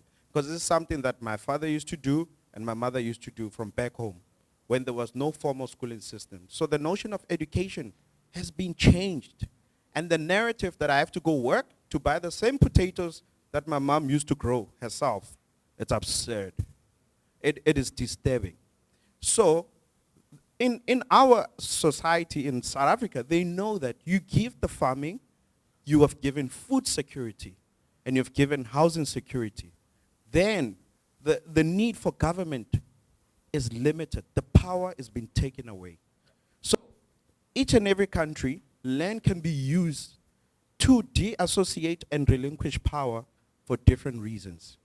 So whereas it comes to an African family, land is also medicine, because we can plant all our herbs that we've been using for so many years, and they can expand, and then they also, contribute to the climate. So there's been a decline also into the environment, because we don't plant these, we don't have these indigenous herbs anymore. They're in small batches, and you have to go ask.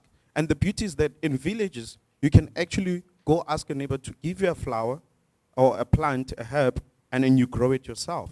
But before, it was something that was abundant in the whole field, and then it's been ripped out.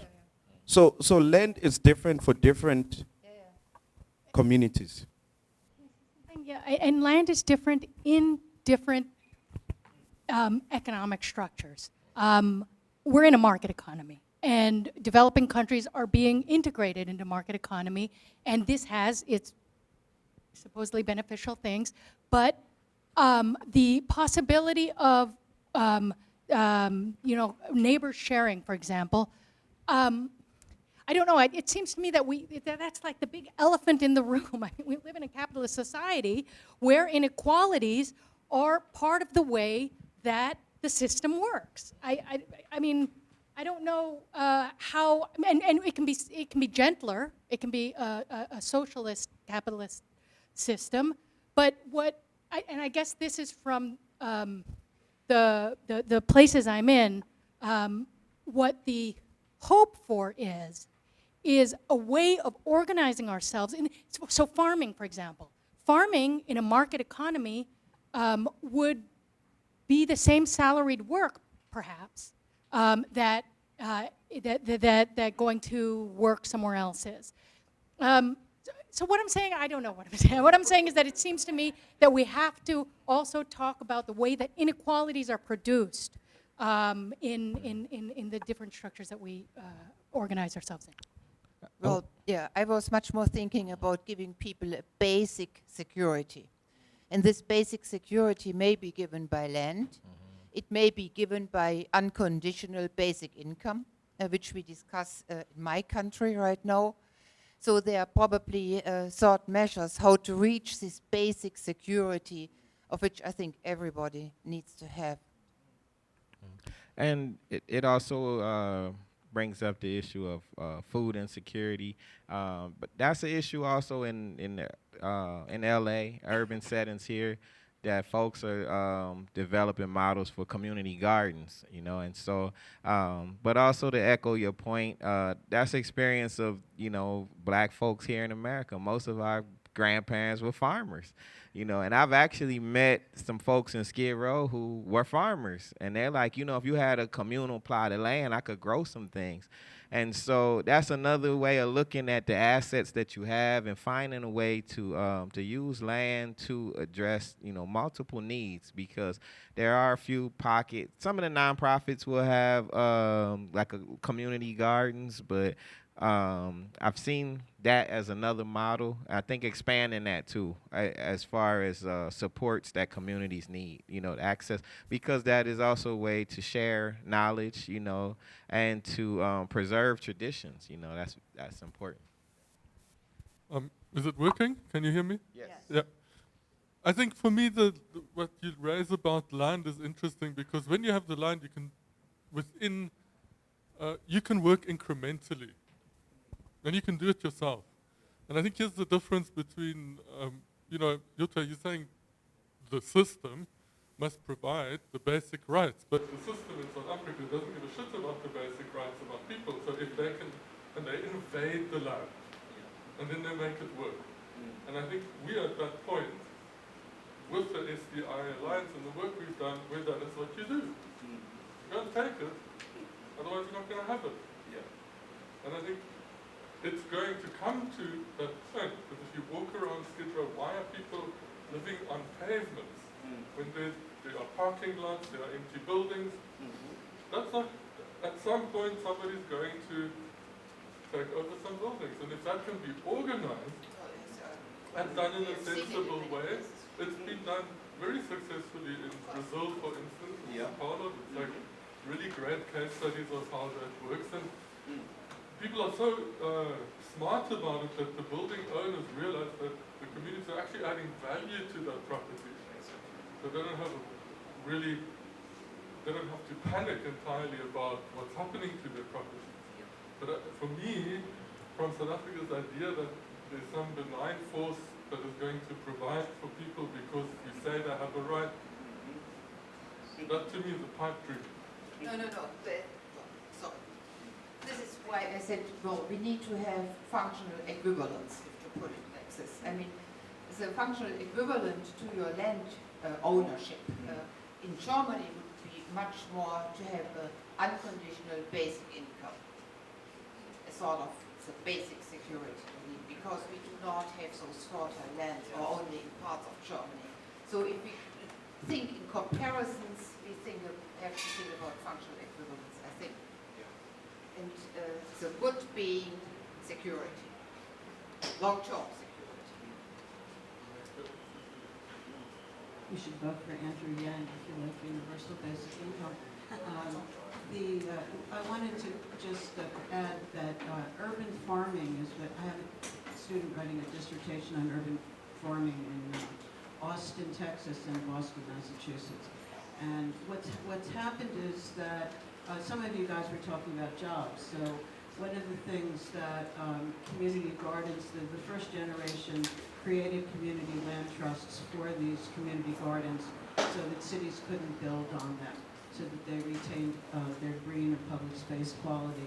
But now cities have entered into the economic development world, and they're using urban gardens for food production, and they're distributing the food built in low-income communities where there are a lot of vacant lots, and the communities reclaimed them at the time when they were vacant. And this urban farming is now becoming a social enterprise, where they use the vegetables in the public schools, or they sell farmers markets to various food deserts. Question back here? Yeah, sorry about this. Switch up. Does it work? No. Switch it up. Still not working. It's not working. It's not, I don't. Do you want Speak up. Hello, check. Speak into it. No, I think it's like going on and off. I switch.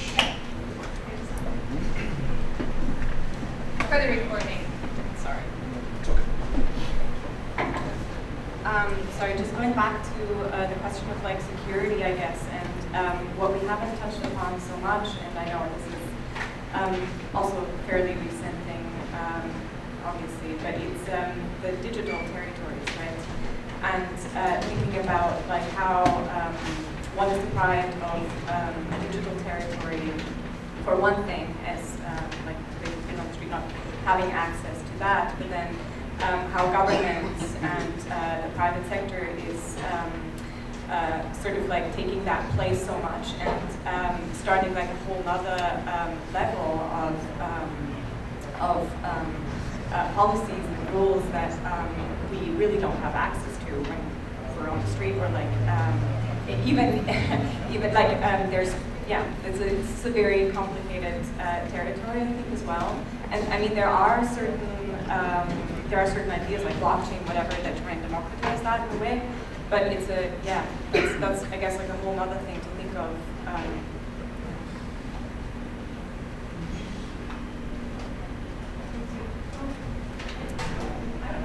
Question. I think that's a really interesting question, an important one, and I think it is completely relevant too. I mean, I think, so I can abstract, you guys may notice, I abstract very quickly, but it's the same discussion because we're asking who has access to what.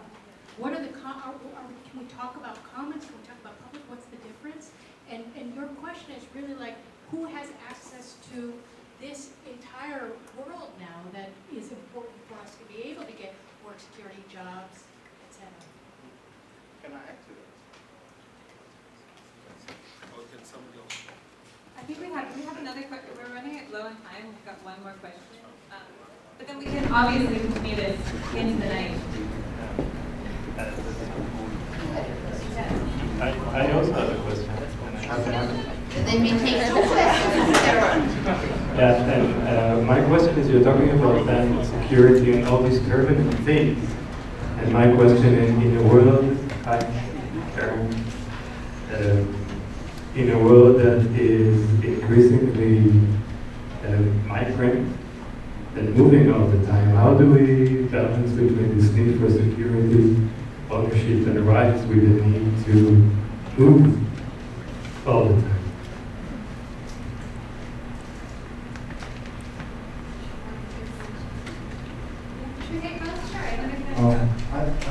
I just want to say, like, first, thank you very much for organizing this. I think it's very important because it's not only about homeless. It's because it's interesting. Like we live on this in this universe, and everything what's around us is coming from the land. I mean, like the chairs, the cigarettes, foods, everything. It's what we take from the land, and it's interesting. Like we usually we take it, and we don't pay tax for the land. I mean, we don't pay tax for the God because we get it for free. But after when we get it, we sell it for everybody. Yeah, I mean like gas and everything. We say like it's like this is all resources, and we get it for free. Yeah, we pay for that. We buy land, and after that, what we get it from that land, we sell it. But usually, how can I say, like, we get it for free. We don't pay directly to the land. We cannot do that. It's mean like we get it free. And like just we are lucky, we are successful, and after we sell it for everybody. And it's mean like we still need money, we still need a pay, we still need a work, but everything what we get, we get it free, like because we're living in this universe. And it's interesting, like the system when I was saw maybe somebody here from Arab Emirates, like they have some kind of law. I'm not sure exactly, but the company who want to work there and make a business, they need to sign a contract with the person who lives there directly, and they get like 50% of profit from that business. It's mean like if you want to make money here and make more money, you should support our citizenship who lives here, and it's make that people who lives in that country less problem. I mean, it's interesting. I mean, if we more share, you know, like it's hard to say like I build everything, yeah, but why I should to share with somebody? But it's interesting because it looks like we can it's maybe it's communism, but not yet. It's not like that. It's like it's also like example, you know, like some native people who lives, and if you have like I don't know like 10 T-shirts, the person said like okay, take maybe 9 and give to other and say you have a lot of like you don't need. so much. Like it's some kind of like where we every time like going with a circle, we come back to that. Like why we need so much? Because you know, in one situation, some people have a lot of money, and the other situation we have people who don't have nothing. And it's not also like if we build the houses like that, like the Russia, like example, my country, we build the communism, yeah, and we build it, the houses and everything, a lot of things for free in that period. Like people don't need to buy a flat, they just get it from the government, like most of them. But I'm gonna just Christina, do you want to speak before you have to put your money in your parking meter? I'm paying a lot of money for a piece of space for my car. Actually, go ahead. Yeah, no, I'm going to go ahead and put money in there. Okay, as for this migration question, as you know, migration is very unequally distributed around the world, and migration increases inequalities, which we already see even more. So the wealthy people are it's okay. The country is even more wealthy. So for me, this is all. It all comes down to the question: what goods can you carry with you? So education is one thing which you can carry with you wherever you go in the world. It then depends on whether or not you find work for your education. And to put it differently, it means that all countries who have migrants and allow migrants to come in, and then this is another discussion who allows migrants to come in, and this probably can do over beer, have the need and have the duty to provide education to all people who come in. I mean, this is one of the most basic needs and duties all nation states have to give the migrant population. And just supporting, I think we also have to always put these issues in the context of poverty and how we challenge poverty. I think migration is a strategy for folks that are, trying to access resources or have, advanced levels of stability or connections.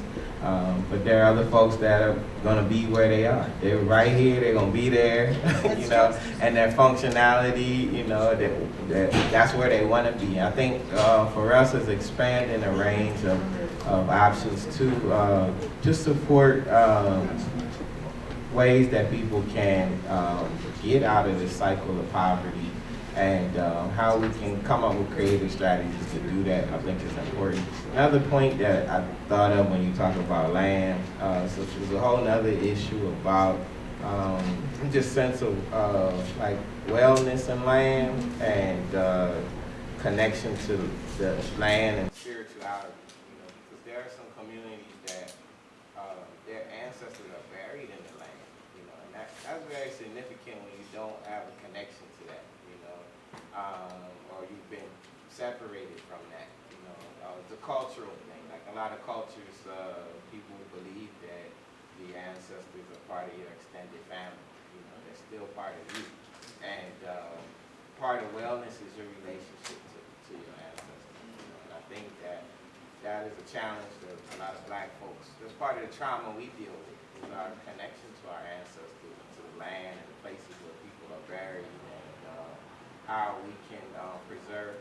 That's part of my upbringing. I grew up in a community in New Jersey that was a free Black community, and 7 generations of people in that neighborhood, and they're like family burial grounds, and so I'm blessed to have that, but I also see how that affects my wellness, to be able to say, oh, my great-great-great-great-grandfather was buried here, and so these are issues that a lot of people don't think about, but land is very important for wellness as well. I totally agree, and I think this idea of connections, and I think what you were saying about taking from the land, and maybe this is what I was trying to say earlier about farming being different in one kind of economy than a market economy, in a sustainable economy. Because your connections to the land in the indigenous communities where I work are what keep you from just taking. Your connections to your ancestors are what kind of keep you in check from trying to be greedy or make too much or whatever. But somehow I think that there are other connections that we need to think about how they happen and what situations do they happen, and how to encourage them, whether they be connections to each other, to the land, to things we make. They don't always have to be historical in places where you have migrants. How do you sort of encourage connections to the new places where they are? It's been such a pleasure to talk with all of you. I'm sorry we can't go on and on, but there's going to be food and everybody's going to be here at least for a few minutes, so the conversation can continue informally. Thank you. Thank you.